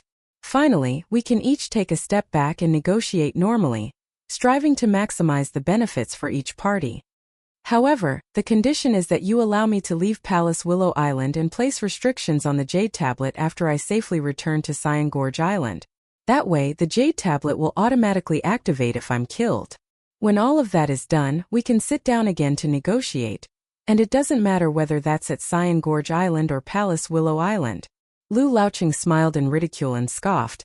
Do you genuinely think I believe you when you say you have the ability to control this jade tablet? With a single thought, Qian Ping'an caused the jade tablet in his hand to gradually slow down its speed of absorbing spiritual energy, no longer causing spiritual energy to funnel toward him like howling wind and rushing clouds. This caused all of the confused vagrant cultivators in a 50-kilometer radius of Palace Willow Island to feel utterly terrified, mistakenly thinking that Lu Laoqing was about to advance to the immortal tier and thus planning to wantonly absorb the water fortune of Bamboo Scroll Lake and leave the other vagrant cultivators for dead. Lu Laoqing smiled and said, Qian Ping'an, you truly are ruthless. I hunt eagles all year long, yet I was almost blinded by the beak of an eagle just now. He then waved a hand and said in agreement, We'll have another meeting after you return to Cyan Gorge Island and finish dealing with your matter. However, Qian Ping'an made another request saying, I feel like Island Master Lu should accompany me to Cyan Gorge Island, or else I'm afraid that Island Master Lu might have secretly paid a visit to Cyan Gorge Island before I arrive. At that time, would Lu Jimao still dare to activate the formation of Cyan Gorge Island to conceal my secrets for me? Would he still dare to obstruct you, an unpolished jade tier immortal, from using your mystical observation techniques to see whether or not I truly possess the ability to control the activation of this jade tablet with my life and death? Lu Laocheng clicked his tongue in wonder and remarked, "You truly are cautious. No wonder you've managed to live until today. However, aren't you admitting to not possessing the necessary ability by doing this? Otherwise, why would you be worried about me using a mystical observation technique to confirm your capabilities?" Chan Ping'an smiled and replied, "The more related to the great Tao something is, the more one should gamble on the possibility. This is something that Island Master Lu also alluded to before. What if I truly give Island Master Lu a huge and unexpected surprise in the off chance that I actually die?" Chan Ping'an asked in a serious voice. "What if you've been lying to me this entire time and you actually don't want to kill Hong Su? Yet, after you see her slightly close relationship with me, you become jealous and end up wanting to make me suffer a little? What should I do then? It's not like I can get angry and activate the jade tablet because of this, and I'm even more unable to reason with you and ask for justice." Lu Laocheng faltered for a moment, seemingly never have considered this possibility before. He smiled and shook his head, asking, "Who did you learn Go from?" "Mr. Qi from the Jewel Small World, the person who almost ripped a hole in the heavens." Chan Ping'an shook his head in response. Lu Laocheng smacked Chan Ping'an's head, causing him to stumble forward. He then said, "Let's go. Rest assured, there's no need for me to feel any jealousy." The old man and the young man left together, with Chan Ping'an using his bamboo pole to row the boat. They were going quite quickly, but in Lu Laocheng's eyes, they were naturally taking a slow and leisurely boat trip to Cyan Gorge Island. However, Lu Laocheng didn't complain, and he allowed Chan Ping'an to return using his own methods. During the trip, he smiled in ridicule and said, "It looks like you're pulling no stops, even going as far as to borrow my might." Tens of thousands of vagrant cultivators are opening their eyes wide and staring at this boat right now. So will they still dare to turn down your requests in the future? "I'm simply making the most of the situation and reaping as much benefit as I can get," Chan Ping'an replied. Lu Laocheng dismissed this with a smile, not thinking anything of it. Sitting on the opposite end of the boat, he asked in curiosity, "Since you have this jade tablet already, why don't you directly absorb half of Bamboo Scroll Lake's water fortune? At that time, there'll be at least 8,000 if not tens of thousands of vagrant cultivators kneeling down and kowtowing to you, begging you to return the spiritual energy to them. There are certain things that one shouldn't do, and only then can one do other things," Chan Ping'an said slowly. "Doing that would lead to immediate results, but only in the short term and not in the long term." Lu Laocheng thought for a moment and remarked, "What lofty ambitions. It's a true shame that you didn't join us and became an unrestrained vagrant cultivator." Chan Ping'an became slightly adrift. It was as if he had never considered this before. Could he be regarded as a vagrant cultivator? He indeed didn't have a proper master and sect that he belonged to. Lu Laocheng suddenly smiled and said, "You're not as brave as I thought, huh? You're wearing a Dao robe under your cotton robe, and your back is already drenched in sweat. I'm not an idiot, so it's inevitable that I became anxious when my life was hanging by a thread," Chan Ping'an replied. Lu Laocheng shook his head and said, "It's not exactly the same. I'm very curious as to what the pillar in your mind is. Being afraid of death is one thing, but your fear didn't stop you from having a battle of wits and courage with me." Chan Ping'an smiled and replied, "If this were the time when Island Master Lu had just shattered the heavenly demon, then I'm sure that Island Master Lu would have also pushed the thought of life and death aside even if he were to immediately face an Ascension tier cultivator." Lu Laocheng smiled faintly and said, "By the looks of it, you faced quite some hardship at Cyan Gorge Island." Chan Ping'an used his breath of true qi to control the boat, and he deliberately tried his best to take a detour around all of the islands in their path, lest the jade tablet affect the water fortune of any island as it absorbed spiritual energy. Lu Laocheng could barely watch on, shaking his head and saying, "I take back what I said earlier. It looks like you'll never be able to become a vagrant cultivator in your lifetime." Chan Ping'an raised a hand and pointed at Sword Immortal which was strapped to his back, replying, "I'm a swordsman." Lu Laocheng took a glance at the pseudo-celestial tool. Sitting at the bow of the boat, He then made a casual grabbing motion, obliterating the mountain entrance of an island located several kilometers away. On the island was a sect founder at the Golden Core tier, and he immediately deactivated his secret mystical ability in fear. The sect founder hadn't been spying on them using an observation technique, and he had instead been trying to eavesdrop on their conversation using a fish that had a listening talisman embedded inside its body. Sitting cross-legged, Lu Laoqing said, "What kind of person haven't I seen after all these years? However, I still don't understand why so many people like to seek death. Why are there so few people like you and me?" Perhaps in Du Mao's eyes, my actions in Old Dragon City were a form of seeking death as well, Qian Pingyan replied. In the eyes of some powerful figures, and during time periods that I'm unaware of, perhaps Island Master Lu's actions were also regarded as seeking death. It might appear the same, but in reality it's far from the same, Lu Laoqing said. Qian Pingyan nodded, a gloomy look in his eyes. You dared to enter Palace Willow Island to seek an audience with me, so apart from the Jade Tablet and some matters that both you and I are aware of, I speculate that there are some other reasons, right? It's just that I haven't figured them out yet, Lu Laoqing suddenly said. Qian Pingyan didn't hide anything, nodding and replying, "It's a very important reason, but it's also a very minor matter." Lu Laoqing had nothing better to do right now, so he started to contemplate this small matter as if he were trying to guess a riddle. Qian Pingyan smiled and said, "You won't be able to guess the answer, Island Master Lu, so don't bother." Lu Laoqing gently patted the gunwale of the boat and replied, "I've already solved the riddle." Qian Pingyan was slightly skeptical. That matter was indeed very minor. Over at Wasptail Ferry Station, there coincidentally lived a tall, sturdy, and good-looking young man. He was coincidentally acquainted with Qian Pingyan as well, and he was none other than the fortunate person who had obtained the fated opportunity from the Jewel Small World's Iron Lock Well. He had told Qian Pingyan where to buy the most authentic well water immortal wine. Afterward, Pei Qian had commented that he was a good person. Qian Pingyan also felt the same way. Meanwhile, Wasptail Alley was coincidentally the place of origin of Lu Laoqing, the only upper 5-tier vagrant cultivator in the Eastern Treasured Vial continent. A master who could produce such a good person as a disciple wouldn't necessarily be a good person themselves, but they would definitely possess very clear principles that they abided by. This was an unbreakable rule. One had to realize, worldly matters were extremely complicated, and according to the large circle composed of 6 segments that Qian Pingyan had drawn, the speech and actions of each person were a result of their ever-changing minds. Delving even deeper, Qian Pingyan increasingly discovered that there might be 1 or 2 fundamental factors that propped up everything else. This related to the notion of sequence disorder that Cui Dongshan had once mentioned before, as well as the notion of sequential order that the old scholar promoted. Both notions used similar approaches, so as long as one viewed the derogatory sequence disorder in reverse, one would be able to use this to discern the human mind. One could then use the scholarly sage's theory of sequential order to more specifically scrutinize any given matter. There was a slight conflict between the theory of sequence disorder and the theory of sequential order, yet there was an even greater sense of mutual complement. Qian Pingyan had taken the risk to visit Palace Willow Island because he wanted to personally see and hear things by himself. He wanted to confirm the 6th path pertaining to Bamboo Scroll Lake.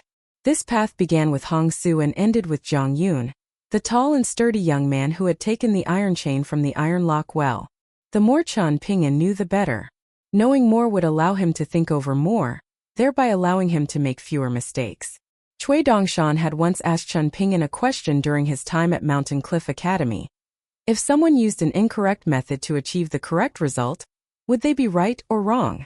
Qian Pingyan was still unable to answer this question. However, the thread of thought that he had formed in Bamboo Scroll Lake was gradually starting to become clear. This pertained to the methods with which he could minimize wrongdoings as well as the mentality with which he could correct or rectify wrongdoings. This was an intangible and mystical feeling, and it was as if the mountain was tall and the moon was small, the water was receding and the rocks were revealed. Are you not curious about why I was willing to explain my process of Tao integration in such great detail? Lu Laoqing asked. Is it truly because I wanted to get it off my chest after holding it in for so many years? Qian Pingyan shook his head and replied, Of course I'm very curious. However, I can't figure out the answer no matter how I rack my brains, so I'm not curious anymore. Lu Laoqing sighed with emotion and said, "A person will never know which fated matters lead to positive outcomes, and which fated matters lead to negative outcomes." Qian Ping'an replenished his breath of true qi, not appearing stiff or apprehensive in the least. If Lu Laoqing genuinely wanted to kill him, he could have easily done so with a snap of his fingers or a flick of his wrist. The Jade Tablet Sword Immortal, his Sword Nurturing Gourd, his Dao Robe, his Fist Technique, and his Sword Techniques. Cyan Gorge Islands Lu Jimao, Millet Grain Islands Tan Yuani, and the Great Li Empire's heavy cavalry. Of course, there was also that small matter that gave Qian Ping'an even more courage to visit Palace Willow Island. Like many small rocks gathered together, these matters accumulated to form a mountain from where wind and rain were stirred. All of this was for the sake of guaranteeing Hongsu's safety first. Only then would Qian Ping'an work to further his own plans. Qian Ping'an couldn't skip this first step. Otherwise, his mind wouldn't be at ease. To Qian Ping'an, the notion of friendship entailed drinking wine under the peaches and plums in spring, and it also entailed risking life and limb for those he held dear. "Is this worth it for Hongsu, someone who you've only known briefly?" Lu Laoqing asked. Qian Ping'an shook his head and replied, "To say nothing of you, even I feel isn't worth it." Lu Laoqing faltered upon hearing this. Qian Ping'an immediately added, "But it makes me happy." Lu Laoqing glanced at the young man's eyes before retracting his gaze and patting the gunwale as he smiled. He didn't offer any comment on Qian Ping'an's decision, and he simply looked around at the surroundings and said, "When one has spare time, one is like the owner of all scenery and joy in the world. However, only after becoming an immortal does one truly realize that immortals have even less spare time." Qian Ping'an wanted to say something, but he couldn't help but hesitate. In the end he asked, "If I say something that's true but unpleasant to the ear, can Island Master Lu please show some magnanimity?" Lu Laoqing shook his head and replied, "If that's the case, then you're better off keeping your mouth shut and holding it inside. I don't want to hear it." Sure enough, Qian Ping'an kept his mouth shut. He had wanted to scold Lu Laoqing and say, "Enough with the nonsense, of course that's easy for you to say." Sitting on the small boat, the two of them fell silent. Many islands in Bamboo Scroll Lake personally witnessed this scene or heard about it, and spirited discussions were already sweeping through the islands. Lu Laoqing was resting his mind with his eyes shut, yet he suddenly opened his eyes and said in amusement, "Oh? Your mind is in disarray? What a rare sight to behold. What are you thinking about, Qian Ping'an?" Heaven and earth were vast. A lone boat drifted forward with 2-minute beings. Qian Ping'an stopped rowing, placing the bamboo pole horizontally across the boat before taking a swig of wine and falling silent. Even though he couldn't practice fist techniques or sword techniques in his current state of mind, this didn't imply that he was giving up and making a last-ditch attempt. Quite the contrary, in fact, with Qian Ping'an truly delving into the fundamental nature of fist intent and sword techniques for the first time. This was different from before, where he simply worked hard without considering the benefits. While on the lake outside Cloud Pagoda City, Qian Ping'an had still managed to kill the militarian cultivator with a single punch, even though his body and soul had already been on the verge of collapse. Even though it had been grueling to throw the punch due to the limits of his physique, and he suffered many side effects afterward, it was a completely different story for his mind and punch. From the moment that Qian Ping'an decided to throw the punch to the moment that his punch landed, his mental state had never before flowed so smoothly, and his fist intent had never before flowed so naturally. This was the state that was praised highly by both martial artists and Go players, to have no one in front. Qian Ping'an didn't dare to say that he had fully advanced to this level already, but it was definitely no exaggeration to say that he had taken half a step or a full step into this level. This allowed Qian Ping'an to feel slightly at ease. Having worked so hard both physically and mentally, he naturally couldn't accept a scenario where he unknowingly committed another wrongdoing, after going through so many difficulties to rectify a previous wrongdoing. Otherwise, all of the severances and delineations that he made in Bamboo Scroll Lake, and all of his observations of the fifth path and sixth path would end up becoming nothing but huge jokes. Qian Ping'an rested for a moment before standing up to row the boat again, saying slowly, "Lu Laoqing, even though I dislike your manner of interacting with people and dealing with matters, your story with her makes me feel very." Qian Ping'an thought for a long time, but he was ultimately unable to come up with the right words to describe his emotions. In the end, he decided to give a thumbs up to the unpolished jade tier cultivator, continuing, But if it were me, and if I were to face the same dilemma as you, I would definitely do better than you. The thin and pallid bookkeeper with sunken cheeks was still rowing the boat as he spoke, but tears immediately rushed down his cheeks at this moment. Since I've come across such a good lady, how can I possibly bear to let her down? After arriving at someplace on the lake, Qian Ping'an stopped the boat and put down the bamboo pole, retrieving some dry rations from his minimization treasure to fill his belly. Lu Laoqing suddenly smiled and asked Qian Ping'an whether or not he liked to fish, saying that Bamboo Scroll Lake had 3 types of famous fish that were regarded as delicacies in the banquets held by influential and wealthy individuals in the luminous Vermilion Empire. One type of fish was called winter carp, and the best time to catch it was during the winter. The heavier the snow and the colder the weather, the more delicious the fish would be. Lu Laoqing pointed at the lake and said that winter carp existed in this area. Before he could say anything else, Qian Ping'an had already retrieved a fishing rod that he hadn't been able to use at Purple Bamboo Island. At the same time, he also retrieved a small tin of distiller's grain. Lu Laoqing did the same, with his actions as adept as could be. However, his bait was slightly different, and his fishing rod was made from unique and verdant green bamboo brimming with spiritual energy. In the end, Lu Laoqing caught 3 palm-sized winter carp while Qian Ping'an caught 2. They put away their fishing rods at almost exactly the same time, and they both started to show their wares as they retrieved chopping boards, stoves, clay pots, firewood, seasoning, and so on. They had everything they needed. One cooked at the bow of the boat, and one cooked at the stern. Steam wafted through the air as the 2 of them sat cross-legged, one holding a pair of chopsticks and one holding a pot of wine. Qian Ping'an and Lu Laoqing exchanged a smile, chatting casually as they enjoyed the fish. There were clashing schemes and murderous intents, but at this moment, they had all transformed into temporary chatter and smiles. You're only going to issue a command? You're not going to make up any excuses? Won't this make Lu Zhimao feel extremely suspicious? Lu Laoqing asked. Saying too much will be counterproductive and make him reluctant to activate the formation, Qian Ping'an replied. Lu Laoqing nodded and concurred. Being direct is a good way to deal with people like Lu Zhimao.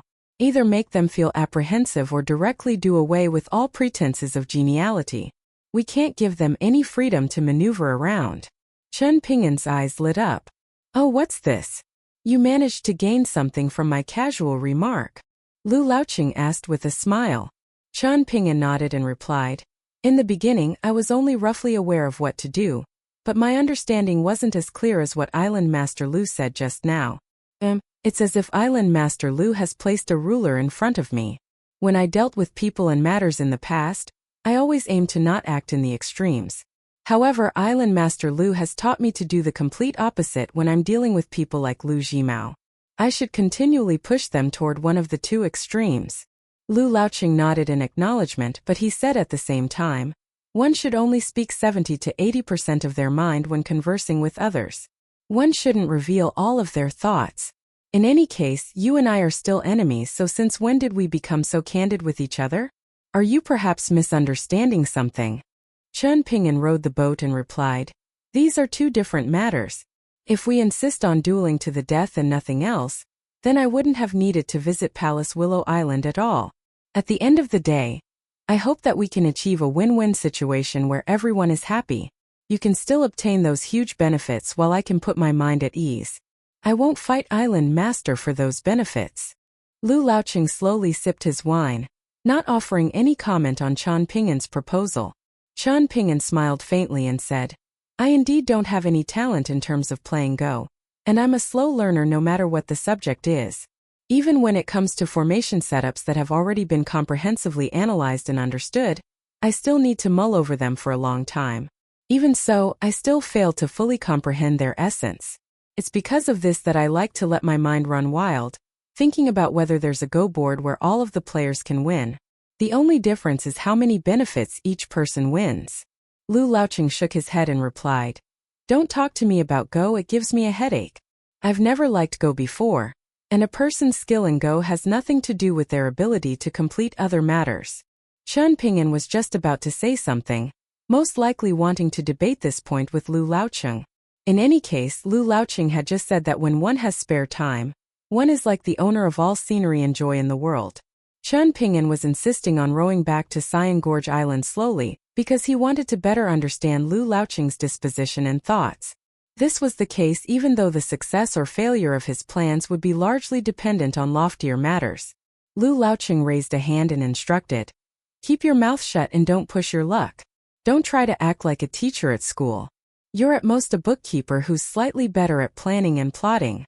The boat is only so big, so I'll be forced to listen to your waffling even if I don't want to. If I want some peace and quiet, then I'll have no option but to push you into the lake with a palm strike. However, your body is already too weak to withstand the cold lake water. You're relying on a single bonded acupoint to just barely keep everything together, so if this acupoint shatters, I surmise that your bridge of immortality will shatter a second time." "Oh, that's right. How was your bridge of immortality shattered the first time? I'm quite curious." Chun Ping'an smiled and replied, "It was shattered by a female immortal from the mountains in a small alley in my hometown. However, she was most likely affected by Lu Jimao's schemes.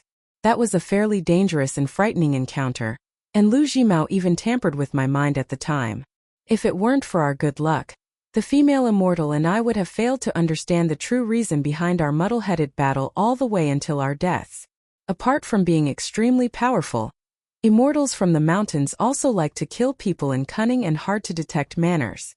This was the first time Chun Ping'an was discussing his personal matters with Lu Laoqing. This was also a show of sincerity. Otherwise, Chun Ping'an was truly worried that he would anger the unpredictable Lu Laoqing before they even arrived at Cyan Gorge Island.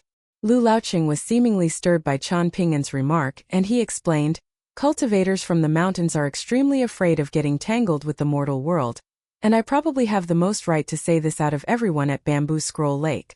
This is also why militarian cultivators are the envy of all other cultivators. They don't need to worry about being entangled by karmic fate, no matter how many people they kill. As a result, militarian cultivators have a stronger preference to cultivate outside the mountains compared to legalists, diplomatists, and agrarian cultivators. Sword cultivators, one of the 4 most troublesome types of cultivators in the mountains, also live comfortably with few restraints." Chun Ping'an smiled and said, "I've come across both legalists and saber-lending cultivators from the Taoist saber room before. Now I just need to meet a Mahist saber-lending cultivator to complete the trio." Lu Laoqing sniggered and suggested, "I suggest you don't try to provoke saber-lending cultivators. They're the most troublesome of the troublesome, and they're essentially small ghosts guarding the gate of the underworld." Chun Ping'an nodded and said, "I'll keep that in mind. No matter how great the distance, a journey would eventually come to an end." After passing a few vassal islands including Whitefish Island, the small boat eventually arrived at Cyan Gorge Island where sure enough, Lu Jimao had already activated the island protection formation. In Lu Jimao's eyes, doing something would naturally draw Lu Laoqing's ire. However, he was already in the same boat as Chun Ping'an, so if he chose to turn down Chun Ping'an's request, he would definitely have to face the corresponding consequences. Taking this into consideration, he could only choose the lesser of the 2 evils. Moreover, even though Lu Jimao couldn't figure out why Lu Laoqing was willing to accompany Chun Ping'an back to Cyan Gorge Island no matter how he racked his brains, he continued to tell himself that Chun Ping'an was someone who liked to abide by principles and uphold reason when he did things. No matter what Lu Laoqing wanted to do, it was Chun Ping'an who had brought him over, after all, so Chun Ping'an would definitely help Cyan Gorge Island work through all potential issues even if he couldn't resolve everything. He most definitely wouldn't clap his hands and walk away. This was the formless influence brought about by a so-called good person. It was as if he were the spring breeze silently nurturing all matter at night. Even someone who was full of evil like Lu Jimao had to admit this. Lu Laoqing upheld his promise and flew into the sky, coming to a hovering stop above the lake in front of the dock. Chun Ping'an moored the boat and went to his residence. A short while later, the jade tablet stopped absorbing spiritual energy from Bamboo Scroll Lake. With this done, Chun Ping'an visited the Vermilion Cord residence, but he didn't bring Hong Su with him when he returned. Instead, he returned to the dock alone. Lu Laoqing frowned upon seeing this. "I don't want to see Hong Su die beside me, yet I'm powerless to do anything. This is the possibility that I'm most afraid of," Chun Ping'an revealed. Lu Laoqing laughed heartily and raised a thumb at Qian Ping'an before soaring into the sky and transforming into a brilliant streak of light that flew back to Palace Willow Island. As if there were winter thunderstorms, a loud rumbling was left in his wake. Qian Ping'an stood at the dock for a long time, and only when Lu Laoqing vanished into the distance did he finally raise a hand in relief, wiping away the sweat on his forehead. Lu Jimao walked to the dock and asked with a bitter smile, "Mr. Qian, can you truthfully tell me what in the world is going on? I chatted with Lu Laoqing on the way here, and both of us were feeling each other out. I drew one conclusion from our interaction, and that's the fact that Lu Laoqing has seemingly not met with the Great Li Empire's General Su Gaoshan yet," Qian Ping'an replied. Lu Jimao's expression immediately changed slightly. He and Qian Ping'an were both smart people, so he was easily able to understand the implications of Qian Ping'an's words. General Su Gaoshan had already charged to the capital of the Stonebrush Nation with his heavy cavalry, and he was like a towering mountain that Millet Grain Island's Tan Yuani was unable to climb.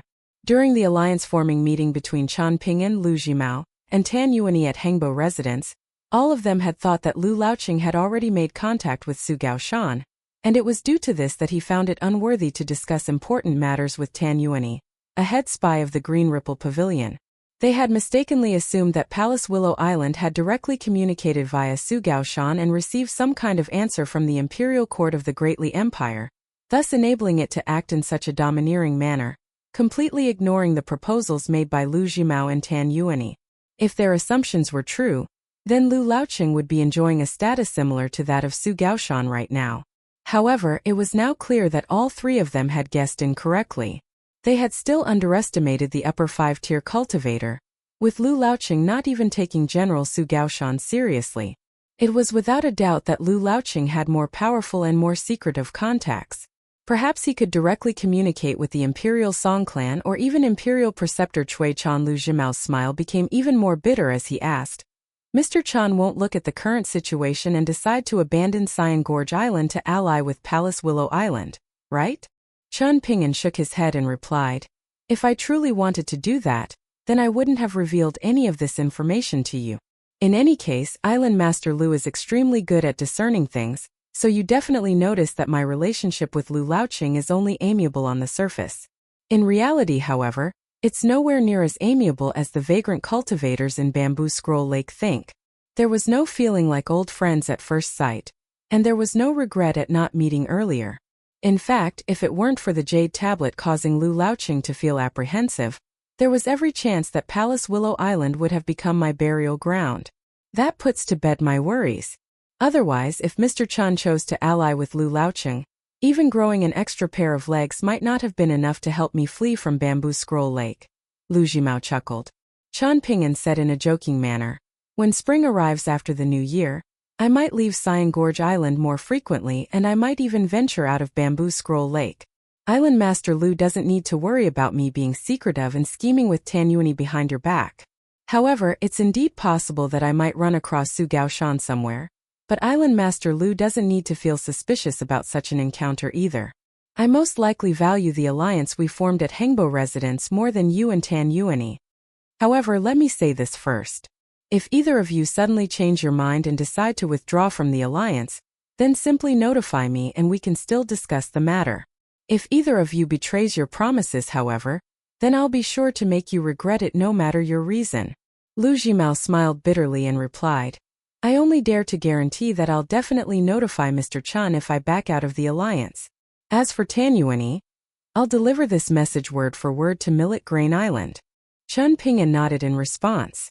Lu Jimao didn't deny the fact that after Lu Laoqing accompanied Qian Ping'an to Cyan Gorge Island, the more direct and frank Qian Ping'an was about the matter, and the more he distanced himself from Palace Willow Island, the more Lu Jimao would feel unsettled and anxious. He was afraid of the so-called possibility.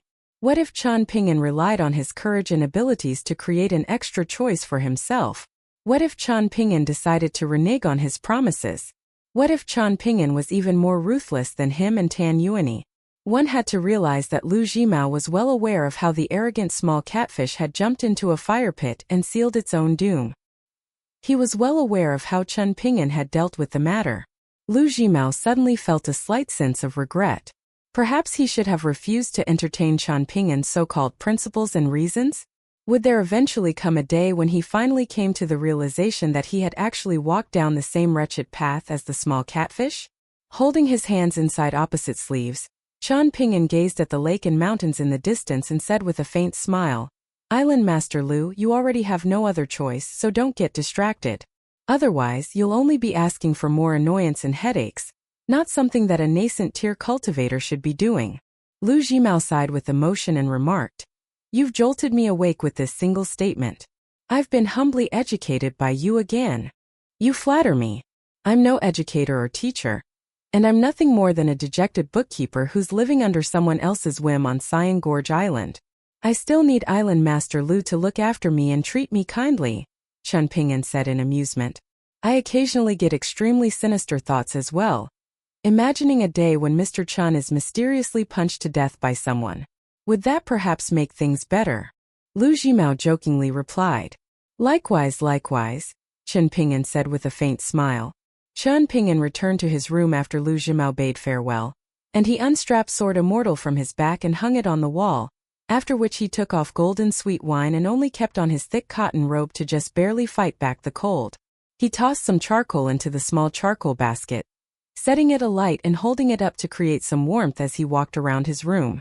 Zheng Yi ran over to knock on the door and greet Qian Pinyin, and Qian Pinyin opened the door and asked Zheng Yi for a detailed report on his cultivation progression. Qian Pinyin was quite satisfied with Zheng Yi's reply, and he surmised that Zheng Yi could likely use his body to host the souls of entities and allow them to freely wander around the living world by the end of the year. At that time, Zheng Yi could perhaps rely on this high-grade secret technique and his unique physique to temper himself and advance his cultivation, potentially allowing his cultivation speed to become extremely quick. Perhaps his cultivation speed would be even quicker than the sinister heretical methods used by those on Thatch Moon Island to prematurely hasten their advance, meaning he could accelerate his advance to the middle 5 tiers and break through the first major cultivation barrier to become an abode tier cultivator. Zheng Yi continued to dawdle around, seemingly not wanting to leave. "Do you want to ask me why I was fighting to the death with Lu Laoqing before, yet we're suddenly like best friends who are traveling around Bamboo Scroll Lake?" Qian Pinyin asked. Zheng Yi nodded with a slightly embarrassed expression. Even though he clearly remembered Qian Pingin's warning to observe more, think more, and speak less at Cyan Gorge Island, he was genuinely very curious about the sudden change in dynamics between Qian Pinyin and Lu Laoqing, so his curiosity eventually got the better of him. Qian Pinyin smiled and replied, "It's quite complicated, and it's not really worthy of a conversation or being explained as an interesting story." Zheng Yi hurriedly stood up and said, "Mr. Qian, I'll take my leave and get back to cultivation now.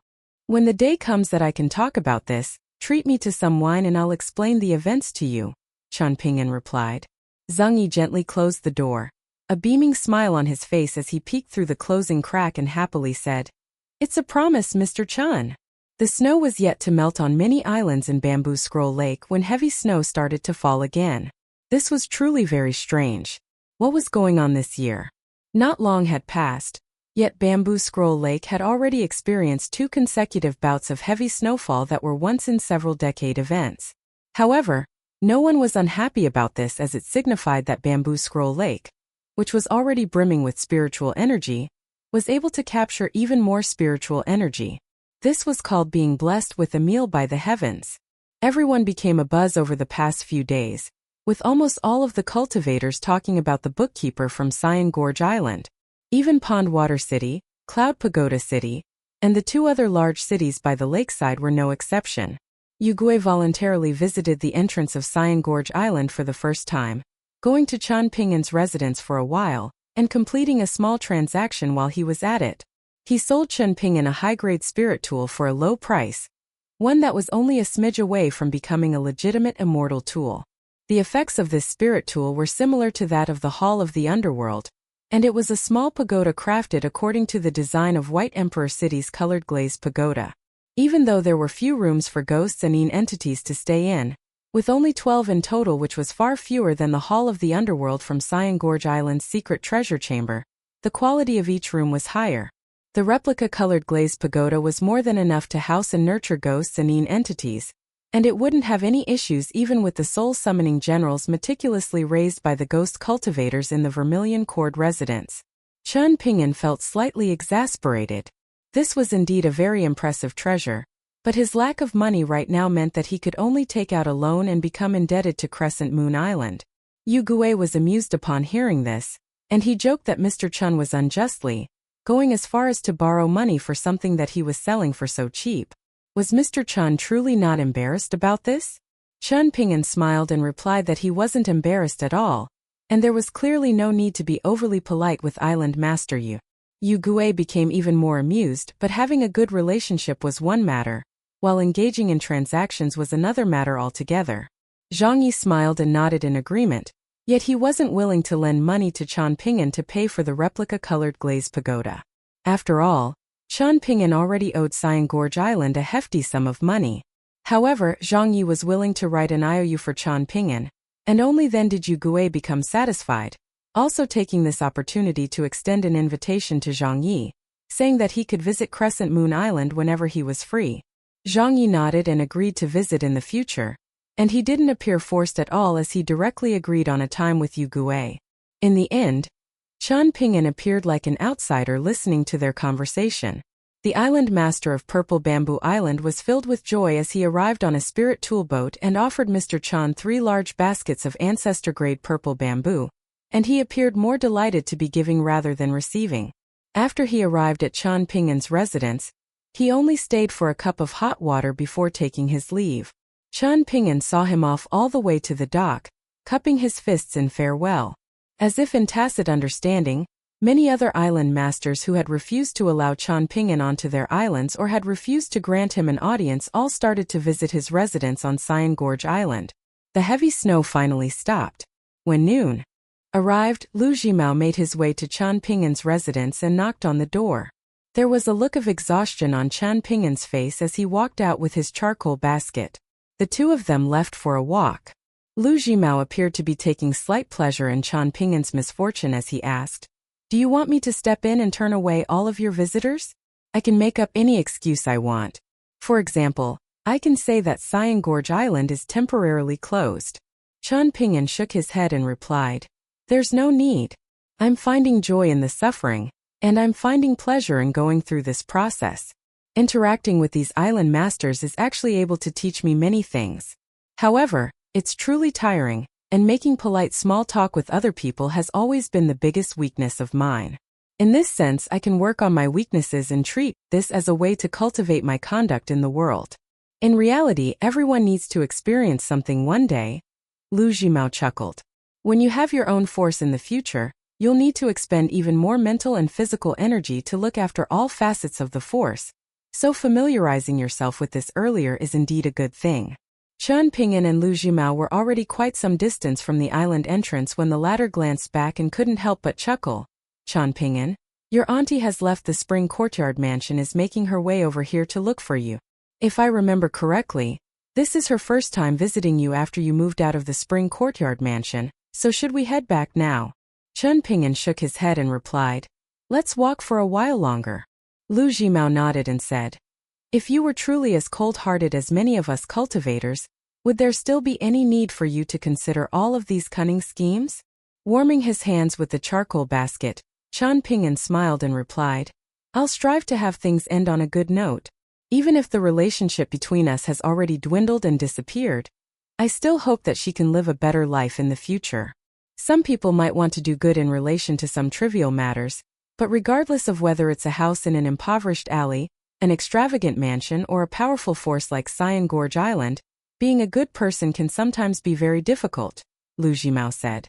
"Let me say one more thing that might sound unpleasant to the ears. After a few years or a decade, that woman might still fail to understand the good intentions behind your actions. Instead, she'll only remember the bad things about you. And this will be true regardless of whether she's struggling or thriving at the time. In fact, she might somewhat remember a few good things about you if she's struggling, whereas she'll only feel deeper resentment toward you if she's thriving. Does this have anything to do with me?" Chen Ping'an asked with a calm and indifferent expression. "You make a good point," Lu Jimao replied with hearty laughter. An amused smile suddenly spread across Lu Jimao's face as he asked, Take a guess. Do you think Gukan's mother is bringing 1 or 2 maidservants with her this time? He quickly added. I'm definitely not trying to fan the flames. Chan Ping'an thought for a moment before replying. Is it possible that she brought maidservants with her? Yet she realized that it was inappropriate halfway and instructed them to return to the Spring Courtyard mansion? This auntie of mine is very smart, or else she wouldn't have been able to raise Gukan in Clay Vase Alley. But there is no but. She already did the best she could in Clay Vase Alley. Lu Jimao clicked his tongue in wonder and exclaimed, Impressive! Did I truly guess right? Chan Ping'an asked with a smile. Lu Jimao nodded and replied. She brought 2 of the most clever maidservants with her when she left the Spring Courtyard mansion, but after walking for a short while, she thought things through and realized that this wasn't the correct attitude for someone who was pretending to be pitiful and asking for help. She immediately instructed the maidservants to return, and she also asked them to bring back her valuable fox fur coat. So, if we continue to stroll around, she'll definitely be shivering outside your door with her lips pale from the cold when we eventually return. When we go inside, she'll most likely struggle to speak properly as well. What do you say? Should we immediately turn around and head back to deprive her of this opportunity to act genuinely pitiful?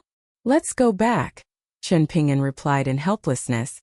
Lu Jimao smiled and said, So you are more cold-hearted than I thought, huh? Chen Ping'an shook his head and replied, I'm fully aware of her thoughts already, so why insist on making her suffer?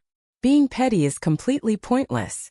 Should we return together like that time we visited the Spring Courtyard mansion? Lu Jimao asked. There's no need this time, Chen Ping'an responded. I'm nowhere near capable enough to have Island Master Lu run around at my beck and call, and that would be completely unfitting for a guest elder of Cyan Gorge Island. Lu Jimao didn't insist any further, disappearing with a flash as he said, Rest assured, I won't eavesdrop on your conversation. In any case, I can roughly guess what she's going to say to you. When Chan Ping'an arrived at his residence, the woman was shivering like a small bird with her hands on her opposite shoulders. When she saw Chan Ping'an walking over from the distance, she hesitated for a moment before immediately putting her hands down. She, an ordinary woman, could already see Chan Ping'an, so Chan Ping'an had naturally seen her a long time ago. Chan Ping'an picked up his pace when he approached his residence, and he handed the charcoal basket to Gukan's mother before opening the door and saying, Auntie, what brings you here? I could have visited the Spring Courtyard mansion if you sent someone over to notify me. Gukan's mother entered the room and sat down beside the table, placing her hands next to the charcoal basket as she put on a forced smile and replied, Ping'an, your auntie doesn't dare to say anything about the death of the small catfish, but the small catfish lived with Gukan and I for so many years after all. If it weren't for the small catfish, we might have failed to obtain even a thatched cottage on Cyan Gorge Island, to say nothing of the Spring Courtyard mansion. So, can you please return the small catfish's body to us so we can find a place to bury it? If this request is too much, then your auntie won't say anything either, and she definitely won't complain. Just like Gukan has always said these past few years, me and you are the only people in the world who truly care about him. We only gave you a bowl of rice in Clay Vase Alley all those years ago, yet you've already provided Gukan and me with so much help, both major and minor. You helped us in ways that we saw, and also in ways that we weren't able to see. The woman covered her face and started to shed tears after saying this, sobbing. It's fate that we've ended up in this bad situation. Your auntie doesn't blame you, really? Chan Ping'an patiently listened to her, all the way until she broke down in tears and was no longer able to speak. Chan Ping'an walked over to the study table and silently pulled out the large stove placed underneath it. He then opened the large bag placed in the corner of the room and retrieved a few pieces of charcoal to place inside the stove, following which he used a specially made flame stick to light the charcoal. When after doing this, he pushed the stove under the table between Gukan's mother and him, allowing her to warm her feet as well. With this done, Chan Ping'an returned to his seat, not saying anything from the beginning to the end. Gukan's mother hurriedly wiped away her tears, lightly raising her feet to place them on the stove under the table as she said with an aggrieved expression, It doesn't matter if you don't agree. The small catfish was initially from the water anyway, so there's no need to be so pedantic about burying it to allow it to rest in peace. Chan Ping'an appeared slightly adrift at this moment. He could vaguely remember some events of the past. Back then, He had protected Gu Kan's mother when she was arguing with some other barb-tongued women in the neighborhood. After she finished arguing and fighting, the two of them had sat on the stairs of the courtyard where she had silently shed tears. She had tightly gripped the hems of her clothes that had been mended many times, not saying a word until she saw her mischievous son swagger over from Clay Vase Alley.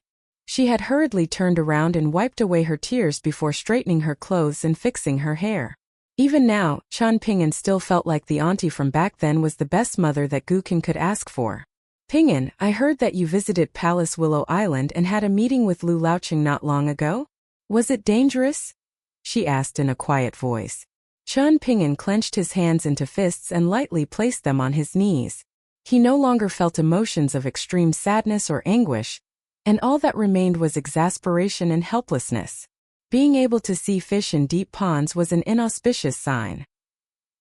Chan Ping'an took a deep breath and unclenched his fist, raising a finger and pointing at his eyes as he said, Auntie, there's actually no need to say too much between true family members.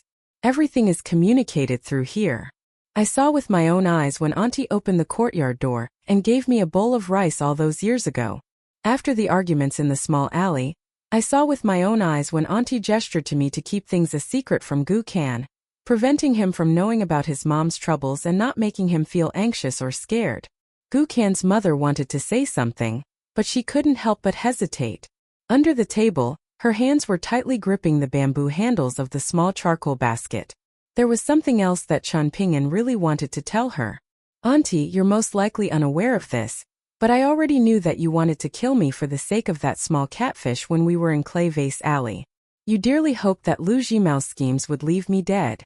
Auntie, you might not know, but that night you invited Lu Jimao to the Spring Courtyard Mansion to ask about my abilities and secrets. Lu Jimao didn't actually drink the tea that you offered him. Instead, he used a secret water recording technique from the mountains to take away the tea water, and he placed the tea water on this exact table when he visited me afterward. However, I shattered the sound waves that recorded the conversation between the two of you. Auntie, you also don't know that I'm well aware of your thoughts and intentions. From taking off your fox fur coat and sending back your maidservants to immediately lowering your hands when you saw me and asking those questions after entering, I'm completely aware of what you're trying to achieve. However, word by word, Chan Ping'an swallowed all of these thoughts. In the end, he simply said, Auntie, Bamboo Scroll Lake might become very different in the future, and at that time, Auntie and Gu Kan will no longer need to be so afraid about losing everything or being hunted down by an enemy assassin. Gu Kan will no longer need to kill enemy after enemy.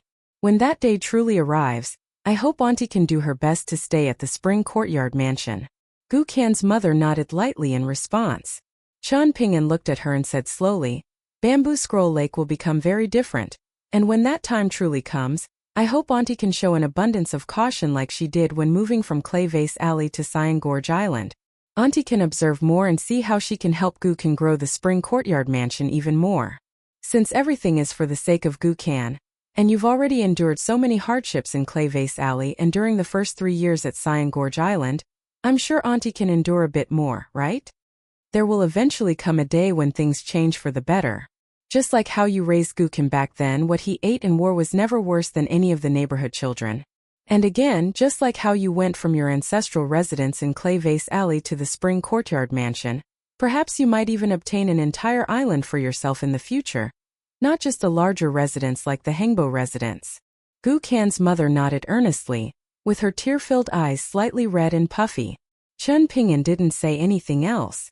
Gu Kan's mother stayed for a while longer before bidding farewell. Chan Ping'an saw her off to the door, and she was unwilling to take away the charcoal basket no matter what, saying that this bit of cold and wind was nothing.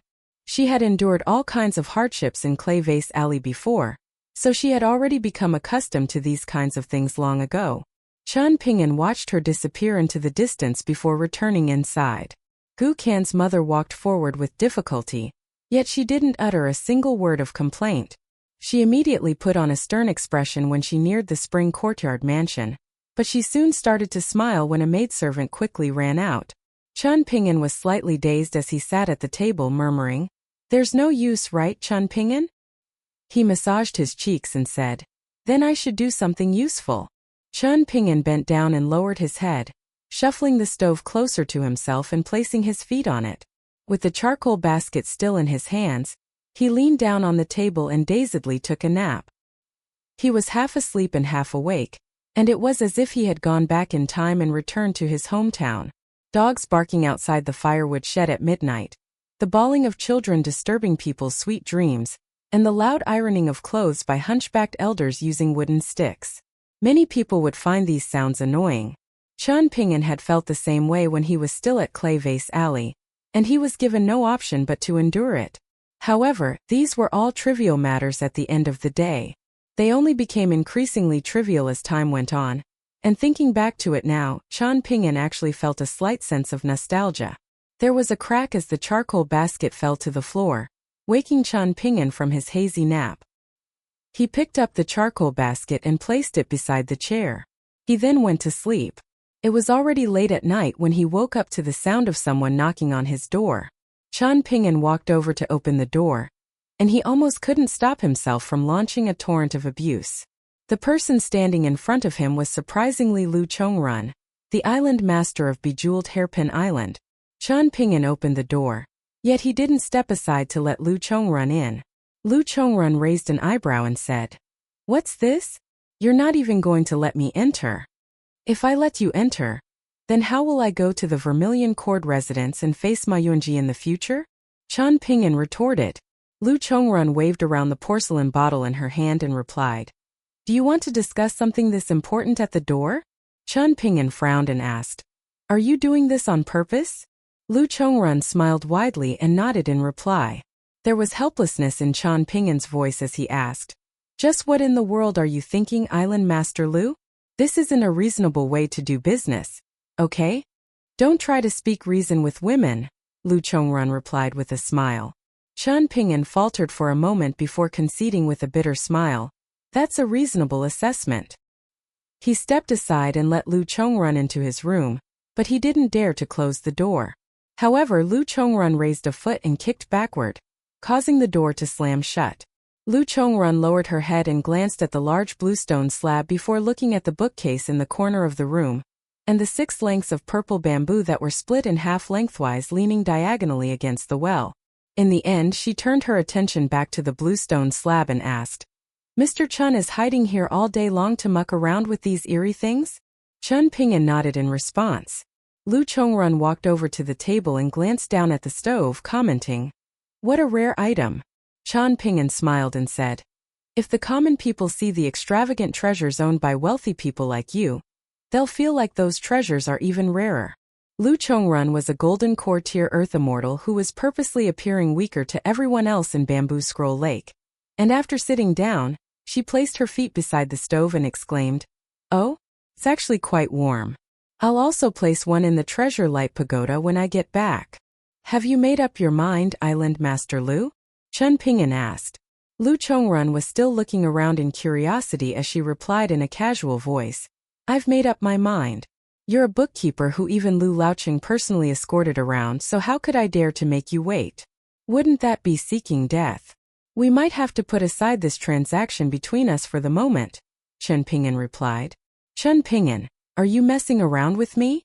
Lu Chongrun fumed. "Who was it that ran to the Treasure Light Pagoda to propose a deal with me before? Yet now that I've come here to give my response, you're starting to put on airs and make things difficult? What, you want to raise the price now that you've grabbed onto Lu Laoqing's coattail? Okay then, go on. Name your new price. Show me if you're shameless enough to ask for both money and me." Qian Ping'an stared at the princess from the destroyed nation and replied, "If it weren't for the fact so many island masters already came to visit Cyan Gorge Island, I wouldn't have allowed you to sit here and scold me tonight. Instead, I would have truly drawn a clear line between us. Are you truly oblivious to this, or are you just pretending to be ignorant? You could have easily stayed at Bejeweled Hairpin Island and waited patiently, and what you're doing now is nothing more than gilding the lily and dragging Bejeweled Hairpin Island into the mess. If I fail, then to say nothing of moving your force outside Bamboo Scroll Lake, you won't even be able to keep your current wealth and power. Lu Chongrun, let me ask you this one more time. Just what in the world are you thinking?" Lu Chongrun smiled and replied, "I've already experienced and overcome my country and home being destroyed once before, and there's no longer an opportunity for me to experience my country being destroyed again. It's at most my home being destroyed, so what is there to be afraid of? Chen Ping'an suddenly sensed something, causing him to look toward the door. Lu Chongrun was slightly astonished. Perhaps Chen Ping'an was genuinely a golden core tier sword cultivator like the rumor said? Otherwise, how could he possess such sharp senses? An uninvited guest was sneaking around outside, acting much like a debauched man who liked to eavesdrop on other people. Chen Ping'an winked at Lu Chongrun before saying in a cold voice, "Let me repeat myself again, Island Master Lu. I won't accept any female cultivator from Bejeweled Hairpin Island to act as my personal maidservant. This has got nothing to do with the amount of immortal coins or whatnot." However, Lu Chongrun didn't play along at all, instead lamenting in grief, "Chen Ping'an, who would have thought that you're also such a heartless man? I completely misjudged your character." After saying this, Lu Chongrun abruptly stood up and threw open the door, soaring away without a second word.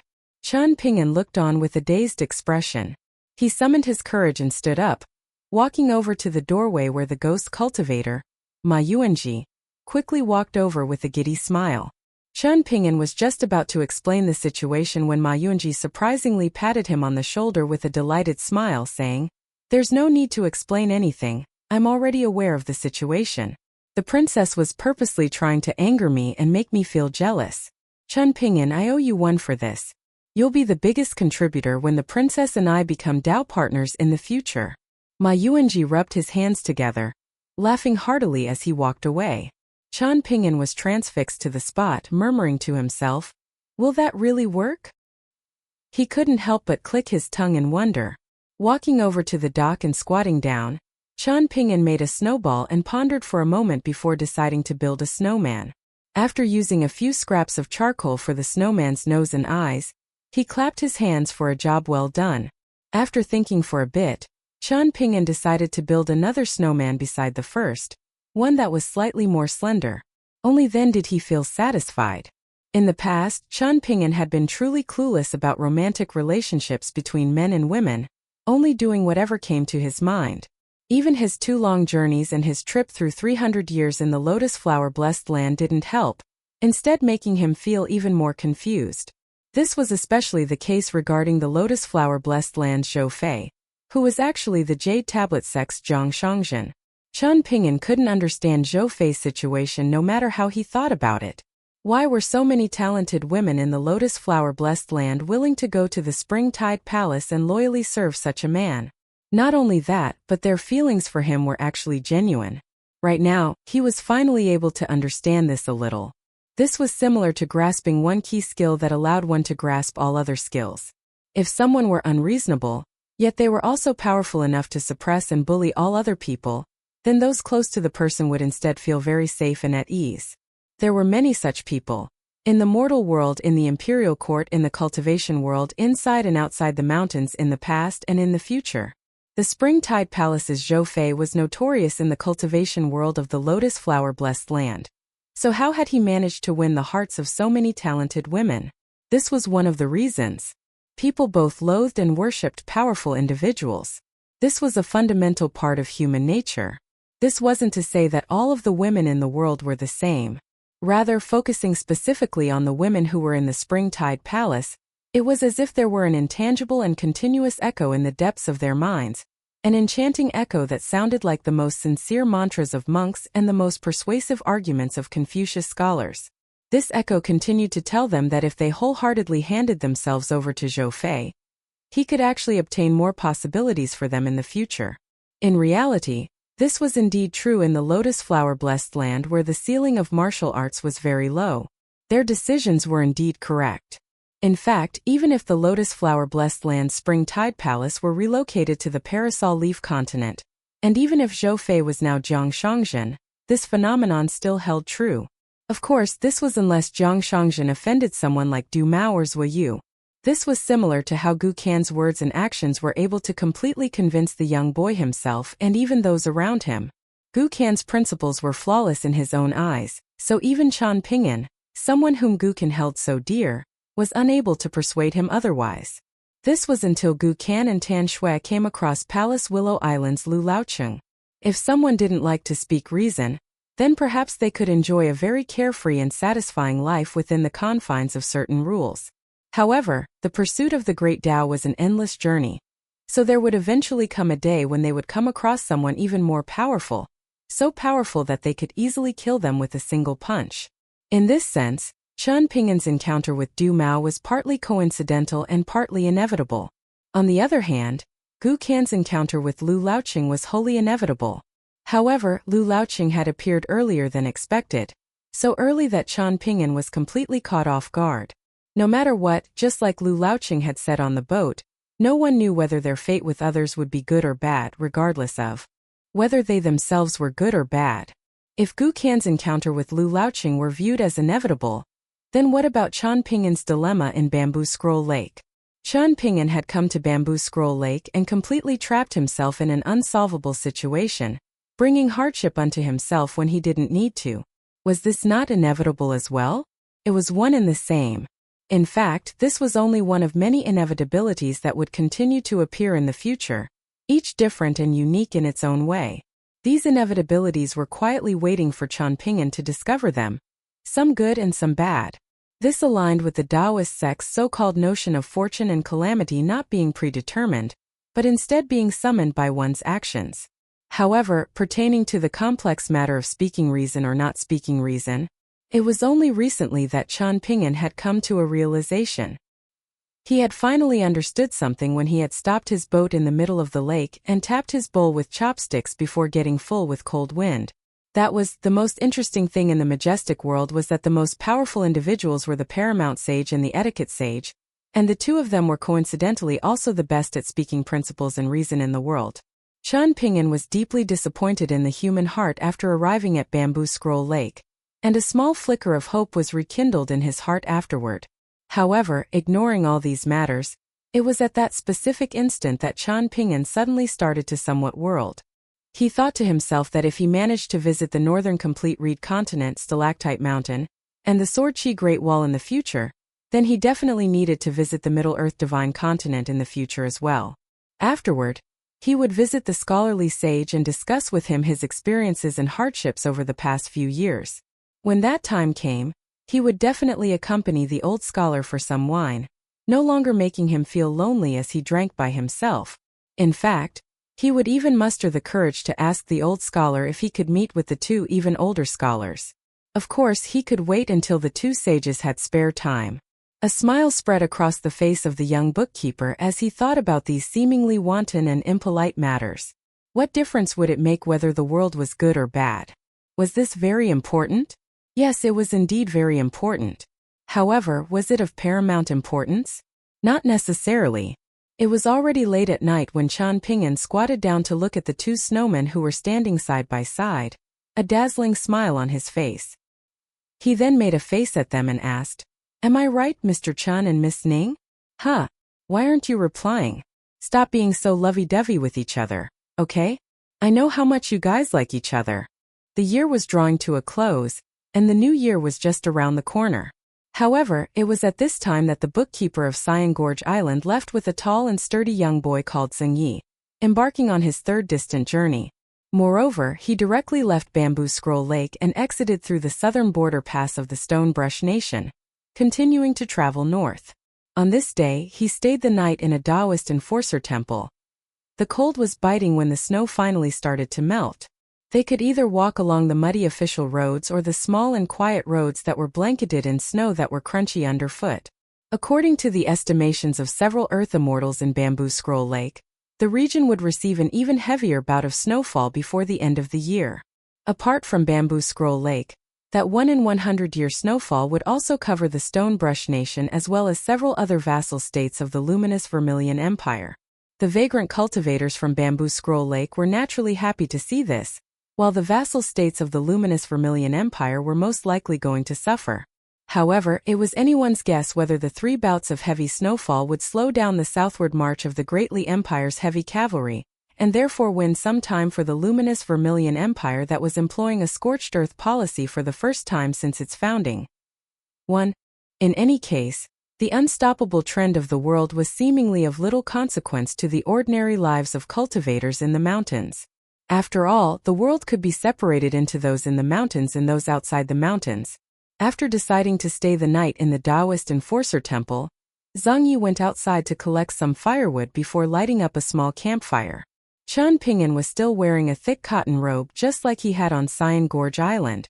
However, he was no longer carrying sword immortal on his back, and he was instead adopting the style that Pei Qian had invented, carrying both a sword and a saber on one hip.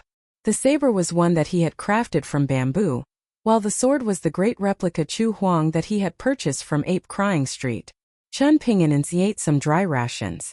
This was Zheng Ye's first distant trip from home, so compared to the taciturn Qian Ping'an, the youthful Zheng Yi was inevitably feeling slightly excited. Even going through the border pass of the Stonebrush Nation, and handing over the official documents from the ancestral hall of Cyan Gorge Island to the guards was a very new and interesting experience for Zheng Yi. It was just that he didn't dare to let his emotions show. There was clearly something weighing on Mr. Chen's mind, and Zheng Yi wasn't blind enough or stupid enough to not see this. There was almost no conversation between the two of them. When Qian Ping'an finished eating, he unfurled a geomantic map of the Stonebrush Nation that clearly marked out the states and provinces. The southern region of the Stonebrush Nation was still intact, and only a small number of scouts from the army of the Great Li Empire were wandering around this region. Qian Ping'an and Zheng Yi had come across these scouts on two separate occasions. Even though the southern region of the Stonebrush Nation wasn't engulfed in the flames of war, signs of chaos had already started to spread. A good example of this was the Taoist Enforcer Temple where Qian Ping'an and Zheng Yi were staying in right now. This was an old and slightly run-down temple that hadn't been repaired for a long time. According to the explanations of those living nearby, the elderly temple attendant responsible for managing the incense offerings had passed away at the beginning of autumn. The county office should have appointed a new temple attendant, and generally speaking, the provincial office would approve the appointment as long as the candidate had a clean record and had received the support and signature of an official Taoist priest. This was a trivial matter that didn't need to go through the Ministry of Rites in the capital. However, the arrival of the northern barbarians from the Great Li Empire brought significant chaos to the nation, rendering this appointment a very low priority. In addition, the imperial court wouldn't blame the common people for fleeing the chaos and returning after everything was settled. But it was a different story for temple attendants even though this was a very low position. Temple attendants had a similar responsibility to county magistrates in the sense that they were obliged to safeguard the nation's territorial integrity. Thus, even though the county magistrate had already chosen two potential candidates and agreed to make huge concessions, privately informing the two candidates that they didn't need to spend their own money to foster a relationship with some lofty official Taoist priest in the county, the two candidates were still unwilling to accept the position, causing things to drag on and on.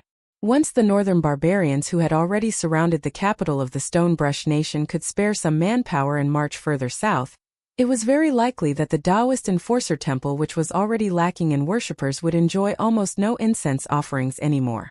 The world was in chaos.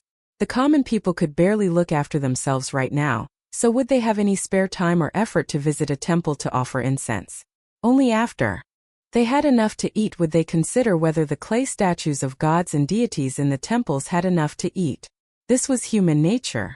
Qian Ping'an handed his bamboo bookcase to Zheng Yi for him to carry, and inside the bookcase was the Hall of the Underworld, the immortal treasure that he had taken out alone to purchase from the secret chamber of Cyan Gorge Island.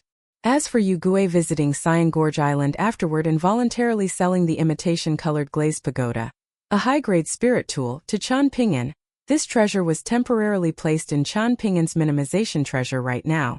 The 12 rooms that could nurture ghosts and entities were all occupied, filled with beings who possessed relatively complete souls. Apart from one individual, the remaining 11 entities were all middle 5-tier chi refiners who had died at Tool Pavilion's hands. Their resentment was strong, and their obsessive desires were even stronger. Even though Zheng Ye's cultivation aptitude was mediocre and his comprehension ability was poor, he was a hard-working young boy who had spirit and vigor in his eyes. Zheng Yi had helped around a lot after leaving Bamboo Scroll Lake and traveling north with Qian Ping'an. However, Qian Ping'an wasn't an official immortal who enjoyed an extravagant lifestyle, so he didn't need Zheng Yi to attend to him or serve him. Because of this, There was a very natural and harmonious relationship between the two of them who appeared like master and disciple. They needed to visit more than 40 places after entering from the southern border pass of the Stonebrush Nation, and these places were scattered through 8 states and more than 20 provinces of the nation. What gave Zhang Yi a slight headache was the fact that half of the places they needed to visit were located in the northern region of the Stonebrush Nation, which was currently gripped by war and turmoil. As a result, it was very possible that they would need to interact with northern barbarians from the Great Li Empire. However, Zhang Yi felt slightly at ease when he recalled that Mr. Chan was also an immortal. The impoverished Zhang Yi had been brought to Bamboo Scroll Lake at a young age, growing up to become a young boy at Thatch Moon Island. He had never left Bamboo Scroll Lake and journeyed around the world with his elders before, nor had he interacted with any immortals from the mountains. Thus, he felt an innate sense of fear toward the imperial court and the army. This appeared childish, but in Chen Ping'an's eyes, this was completely natural and correct. Otherwise, if he mistook the unfamiliar heavy cavalry from the far north for ordinary cavalry from the central region of the eastern treasured vile continent, it was very likely that he would suffer a miserable fate, to say nothing of a lower 5-tier cultivator like Xing Yi.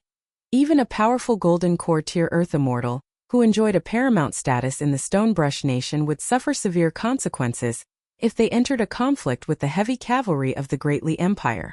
In fact, it was even possible that they would be killed. Chen Ping'an didn't explicitly warn Xing Yi regarding these matters.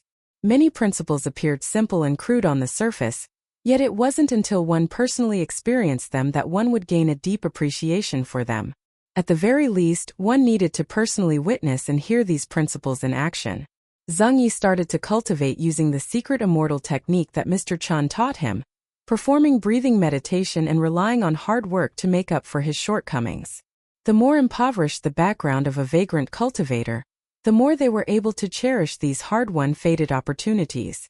It was unsuitable for Chen Ping'an to cultivate his mind right now, so it naturally followed that his cultivation of strength hit a roadblock as well. The same went for his cultivation of fist techniques, sword techniques, and qi refinement. Chen Ping'an decided to stand up and walk outside, frowning slightly when he arrived outside the main hall of the Taoist Enforcer Temple. There was a common saying in the villages: one person shouldn't stay in a temple alone, and 2 people shouldn't look at a well together. Common people might not necessarily understand the deeper meaning behind this saying, but those who had embarked on the path of cultivation would definitely possess a more in-depth understanding. If the good thoughts inside a person's mind collapsed and dispersed, then distracting thoughts and evil thoughts would quickly rush in to fill the void. The opposite could also be true.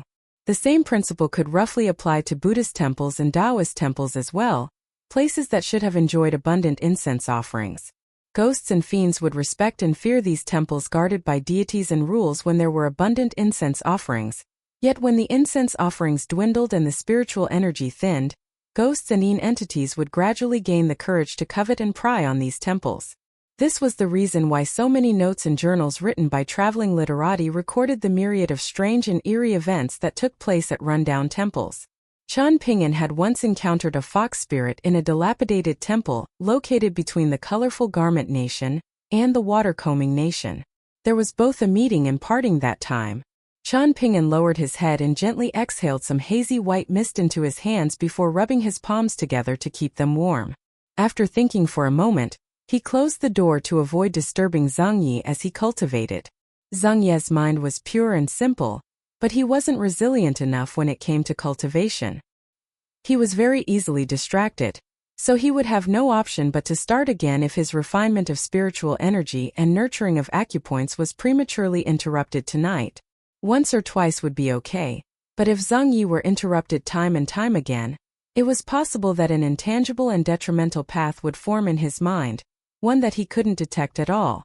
That would be hugely troublesome, and this was how bad habits such as greed were formed.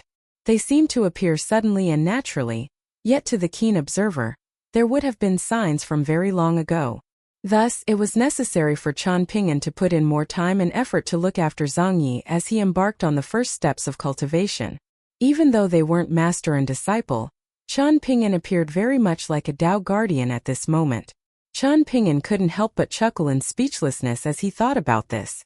Not only did Chen Ping'an not feel weighed down by heavy emotions, but he actually felt slightly more at ease.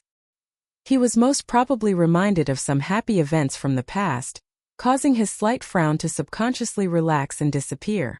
He smiled faintly and said, "Come on out, I can sense your presence."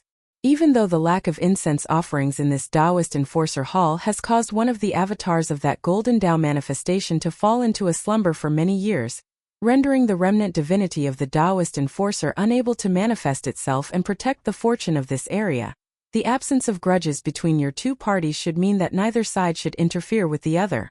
This is better than mysteriously becoming enemies, right?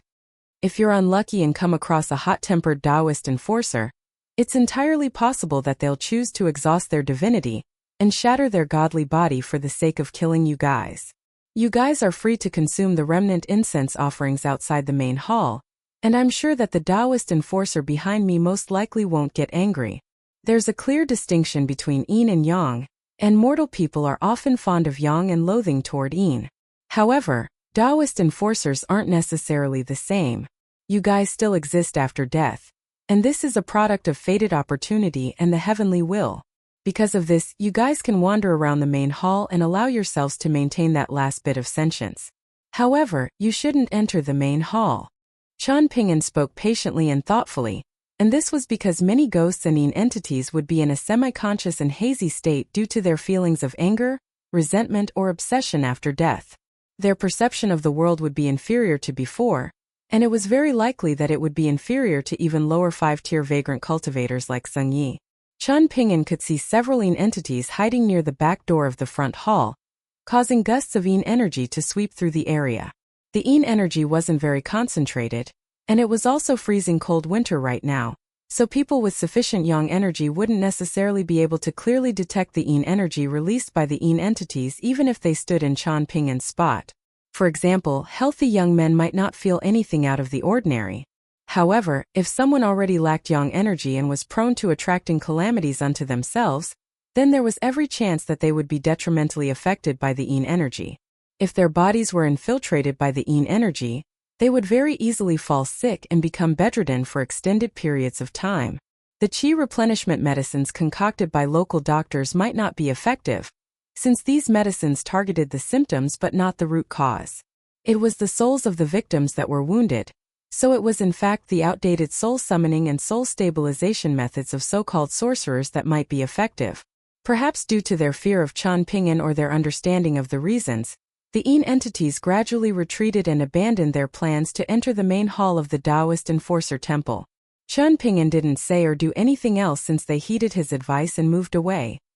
Qian Ping'an's first destination was a small immortal force in the Stonebrush Nation.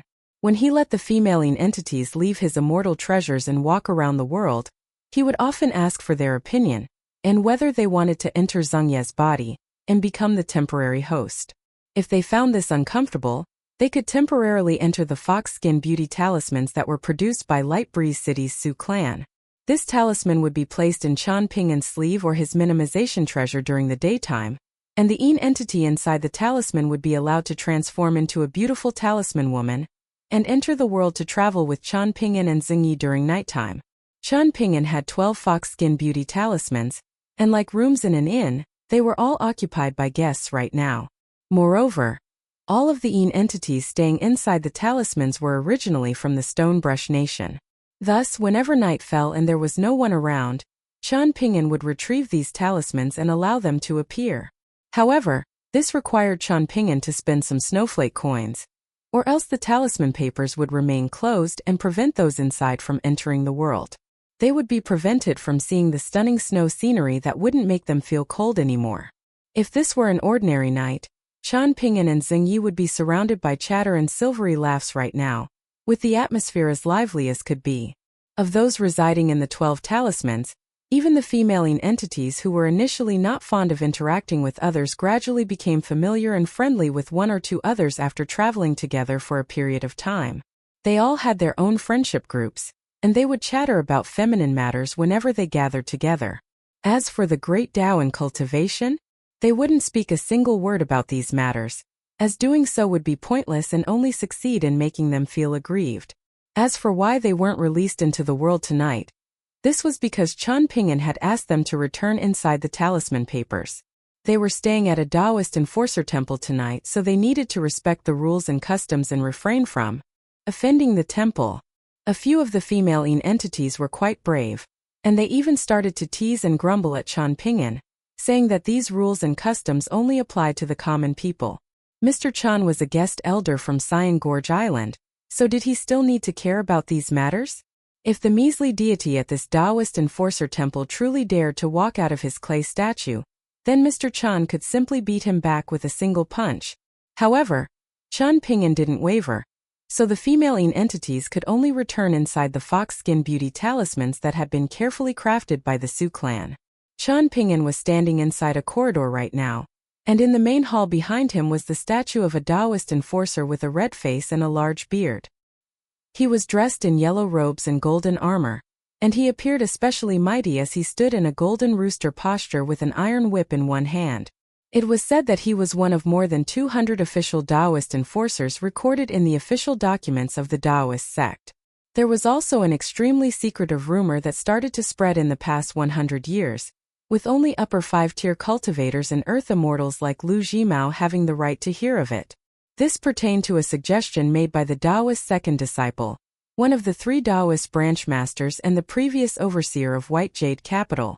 The Taoist second disciple also enjoyed the revered title of True Invincible, and he had suggested that everyone in the 3 worlds, even the heavenly masters from Mount Longhu, and even those who weren't Taoist disciples and belonged to the 2 other teachings or the 100 schools of thought, should have the opportunity to obtain a position and receive limitless worship in the Taoist Enforcer Hall located in one of the 5 cities of White Jade Capital, if they accumulated enough virtue and fortune. There were 500 positions for Taoist enforcers, so disregarding the 200 or so positions that had already been filled, half of the positions were still vacant and up for grabs. The destinies of these positions were waiting for fated individuals. Chen Ping'an walked down the steps and made a snowball, gently compacting it with his hands. He didn't go to the front hall, and he simply paced back and forth in the courtyard between the 2 halls. This could probably be regarded as him minding his own business. Chen Ping'an was mulling over some matters. Extremely valuable treasures had appeared in the Southern World Continent, the Parasol Leaf Continent, and the Circling Ascension Continent, the 3 continents located closest to Stalactite Mountain, causing many powerful elites to rush over and fight for them. Du Mao had failed to ascend, with his colored glazed golden body falling apart and scattering into the surroundings. It was said that this huge fated opportunity triggered many fights between the upper 5-tier cultivators of the Eastern Treasured Vile Continent. Afterward, there was the matter pertaining to the 500 Taoist enforcers. This was genuinely the unstoppable trend of the world. Among these matters, Chen Ping'an had personally experienced the chaos in the Parasol Leaf Continent and even been slightly caught up in it.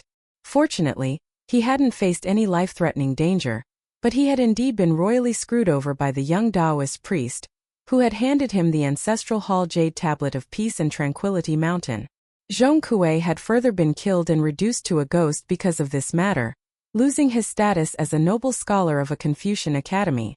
The path of the Great Tao was filled with perilous dangers, yet it was also filled with great mysticalities at the same time. Dangers and fated opportunities existed together, and it was ultimately up to each cultivator's own ability whether they obtained great fortune or severely damaged their own cultivation. As the unstoppable trend swept through the world, Peace and Tranquility Mountain's Zhong Kuei suffered misfortune no different from how the Parasol Leaf sect's Du Mao suffered misfortune. The unstoppable trend didn't discriminate between good and bad. There were some matters where it didn't necessarily help to know about them, but understanding the factors behind these matters was definitely better than being kept in the dark from the beginning to the end.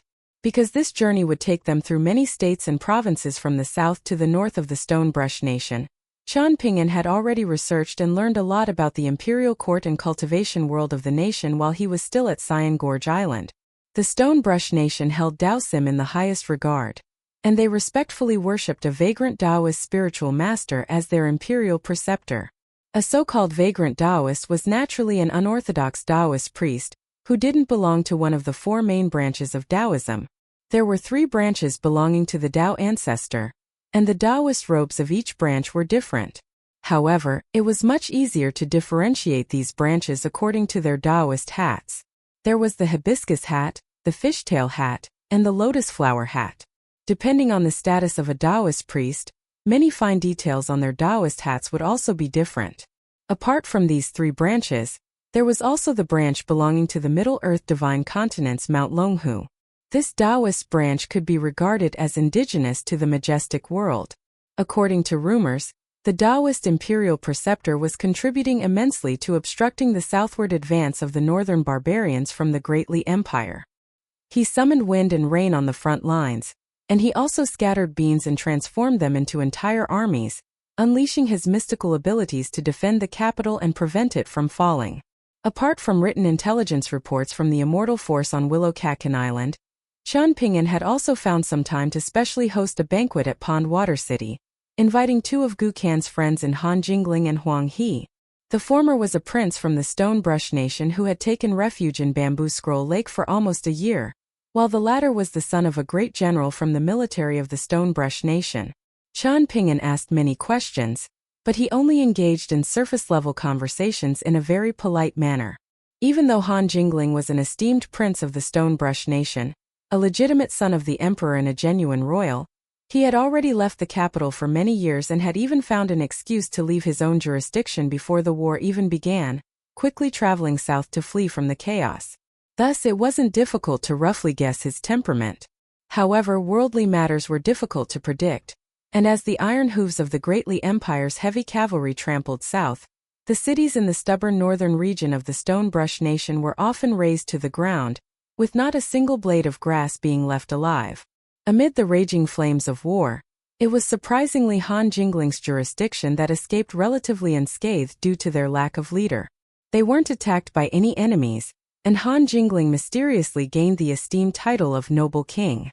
Of course, Qian Pingyuan was aware that this was most likely thanks to the schemes of the officials supporting Han Jingling and working to install him as the next emperor. When Han Jingling came face to face with the extremely renowned bookkeeper from Cyan Gorge Island, he naturally spilled everything that he knew, going so far that it appeared as if he wanted to pull out his brain to show Mr. Qian, the young man who had achieved many great feats at Bamboo Scroll Lake. Huang He had left Bamboo Scroll Lake for a period of time earlier, meeting up with his father who had defected to the heavy cavalry of the Great Li Empire. Together, the two of them strategized how they could support Han Jingling and install him as the next emperor of the Stone Brush Nation. According to rumors, they had already met with Su Gaoshan, so they were now returning to Bamboo Scroll Lake's Pond Water City to deliver some good news to Han Jingling. Qian Pingyuan hadn't given the two of them any opportunity to get close to him and refer to him as a brother. Of course, Han Jingling and Huang He didn't have the courage to do so anyway. However, their temperaments were slightly different, with the former becoming relatively modest after his nation fell into disarray. Thus, what would happen once he successfully ascended the throne and became the next emperor of the Stone Brush Nation? Would he regret his servile behavior at this banquet held in Pond Water City? He most likely hadn't thought this far ahead yet. Meanwhile, Qian Pingyuan didn't care about this at all. As for Huang He had appeared even more respectful and modest in front of Qian Pingyuan. However, hidden beneath this facade was a string of emotions being gradually tightened like a bowstring. This was because General Su Gaoshan from the Great Li Empire was like a towering mountain that gave immense confidence to the army of the Huang clan. When they genuinely forged a proper relationship with this lofty mountain, he would no longer need to care about little devil Gu Ken who had already lost his teeth. Not only that, but even Qian Pingyuan would most likely need to treat him with courtesy and respect if they met again in the future. Qian Pingyuan had silently observed these subtle motions of the human mind. As for the written intelligence reports from Willow Kakin Island, it had revealed that the emperor of the Stone Brush Nation had issued an edict and made a declaration to the imperial court, describing Huang He's father as arrogantly disloyal and traitorously inflicting disaster on the people. This was in stark contrast to the title of firmly loyal general, bestowed upon him by the previous emperor. Huang He had spoken little as he drank with Qian Pingyuan and Han Jingling, and it was only when they discussed this matter that he became livelier and had a wide smile stretch across his face. He revealed that his father wasn't angry at all upon hearing this declaration, and he had simply commented, "The emperor is completely flustered and exasperated." Chen Ping'an had drunk a cup of wine by himself when looking at Huang He's young and high-spirited expression. Upon seeing Chen Ping'an drink, Han Jingling had hurriedly gestured to Huang He for them to raise their cup and drink together as well. There was a slight sense of partaking in the grand event together. Chen Ping'an didn't know whether to laugh or to cry. What the hell was with this drinking etiquette? Even the finest wine wouldn't taste delicious anymore. Following the conclusion of the banquet where both the host and the guests had seemingly chatted merrily and happily, Chen Ping'an had returned to Cyan Gorge Island by himself. His opinion of General Su Gaoshan grew even higher, and the previous time this had happened was due to Millet Grain Island's Tan Yuni being forced into a dilemma where he could neither advance nor retreat. Chen Ping'an returned to his senses. As it turned out, a tall and sturdy Yin entity dressed in a suit of armor had appeared near the front hall. This Yin entity had potentially been a military officer when he was still alive. The Yin entity walked out of the front hall, stepping over the door threshold with his left foot first. He cupped his fists and said, "Esteemed immortal, my subordinates and I were out of line just then, and we almost disturbed the Taoist enforcer in the main hall. Your warning saved us a lot of trouble." The deathly pale Yin entity smiled tragically after saying this, putting his hands down and habitually resting one on the hilt of the long saber that was hanging by his waist. Be it the Yin entity's armor, saber or body, they were all products of his desires as well as things that he couldn't let go of. Looking at the countless wounds on the Yin entity's body, especially the deep gashes left by anti-cavalry swords on his chest and neck, Chen Ping'an could clearly tell that the military officer had died a brave and heroic death on the battlefield. This was evident even though Chen Ping'an had not yet witnessed any battle between the two armies. The Yin entity glanced back at the front hall before turning to Chen Ping'an and continuing, "Esteemed immortal is from the mountains, so you might be aware that for ghosts like us who are detested by heaven and earth, our desire for death is even stronger than that of living people. The more dead we are, the stronger our desire. We'll pull no stops to maintain our measly existence. And it's because of this that my soldiers and I remain as ghosts even after dying on the battlefields. We rest during the day and travel at night, and we've traveled south the entire time and eventually arrived at this temple. Some brothers were unable to hang on, and they already vanished for good during our journey. Some managed to reach their hometown, and after seeing their parents, wives and children, most of them left relatively peacefully at their ancestral hall or at the graves of their ancestors. However, there were also some who became increasingly restless and demonic, yearning to feast on the yang energy of any human whom they came across at night. When passing Taoist enforcer temples or other similar temples that were already derelict and with no deity, they would ignore all matters and give in to their desires to enjoy a feast. These individuals were incredibly difficult to restrain, and things only became increasingly difficult as time went on. Chen Ping'an nodded and asked, "Dare I ask, officer, how did you deal with these individuals?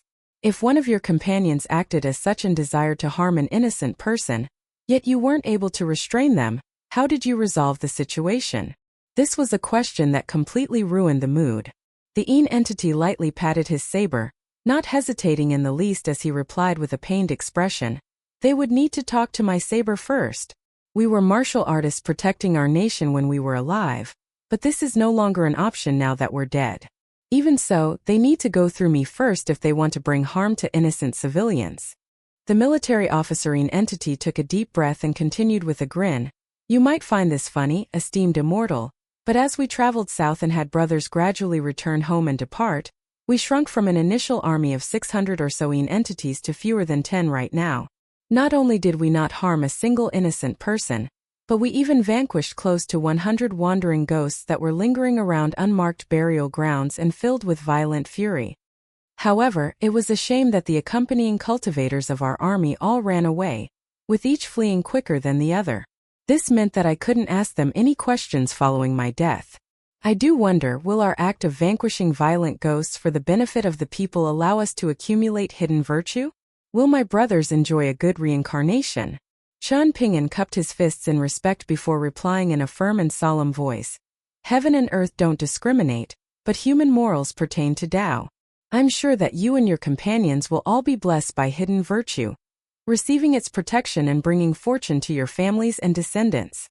After hearing this resolute answer coming from the mouth of an esteemed immortal, The unyielding warrior surprisingly started to shed tears, turning around and exclaiming to his brothers, "Did you all hear that? I didn't lie to you." Several entities appeared near the back door of the front hall, with the former soldiers cupping their fists in respect in the direction of Chan Ping'an and the military officer. Perhaps they were thanking their superior who had gone through thick and thin with them, or perhaps they were thanking the young man in azure cotton robes for his confirmation. When the cold was biting and when their nation was on the brink of destruction, their armor and courage rang loud and clear.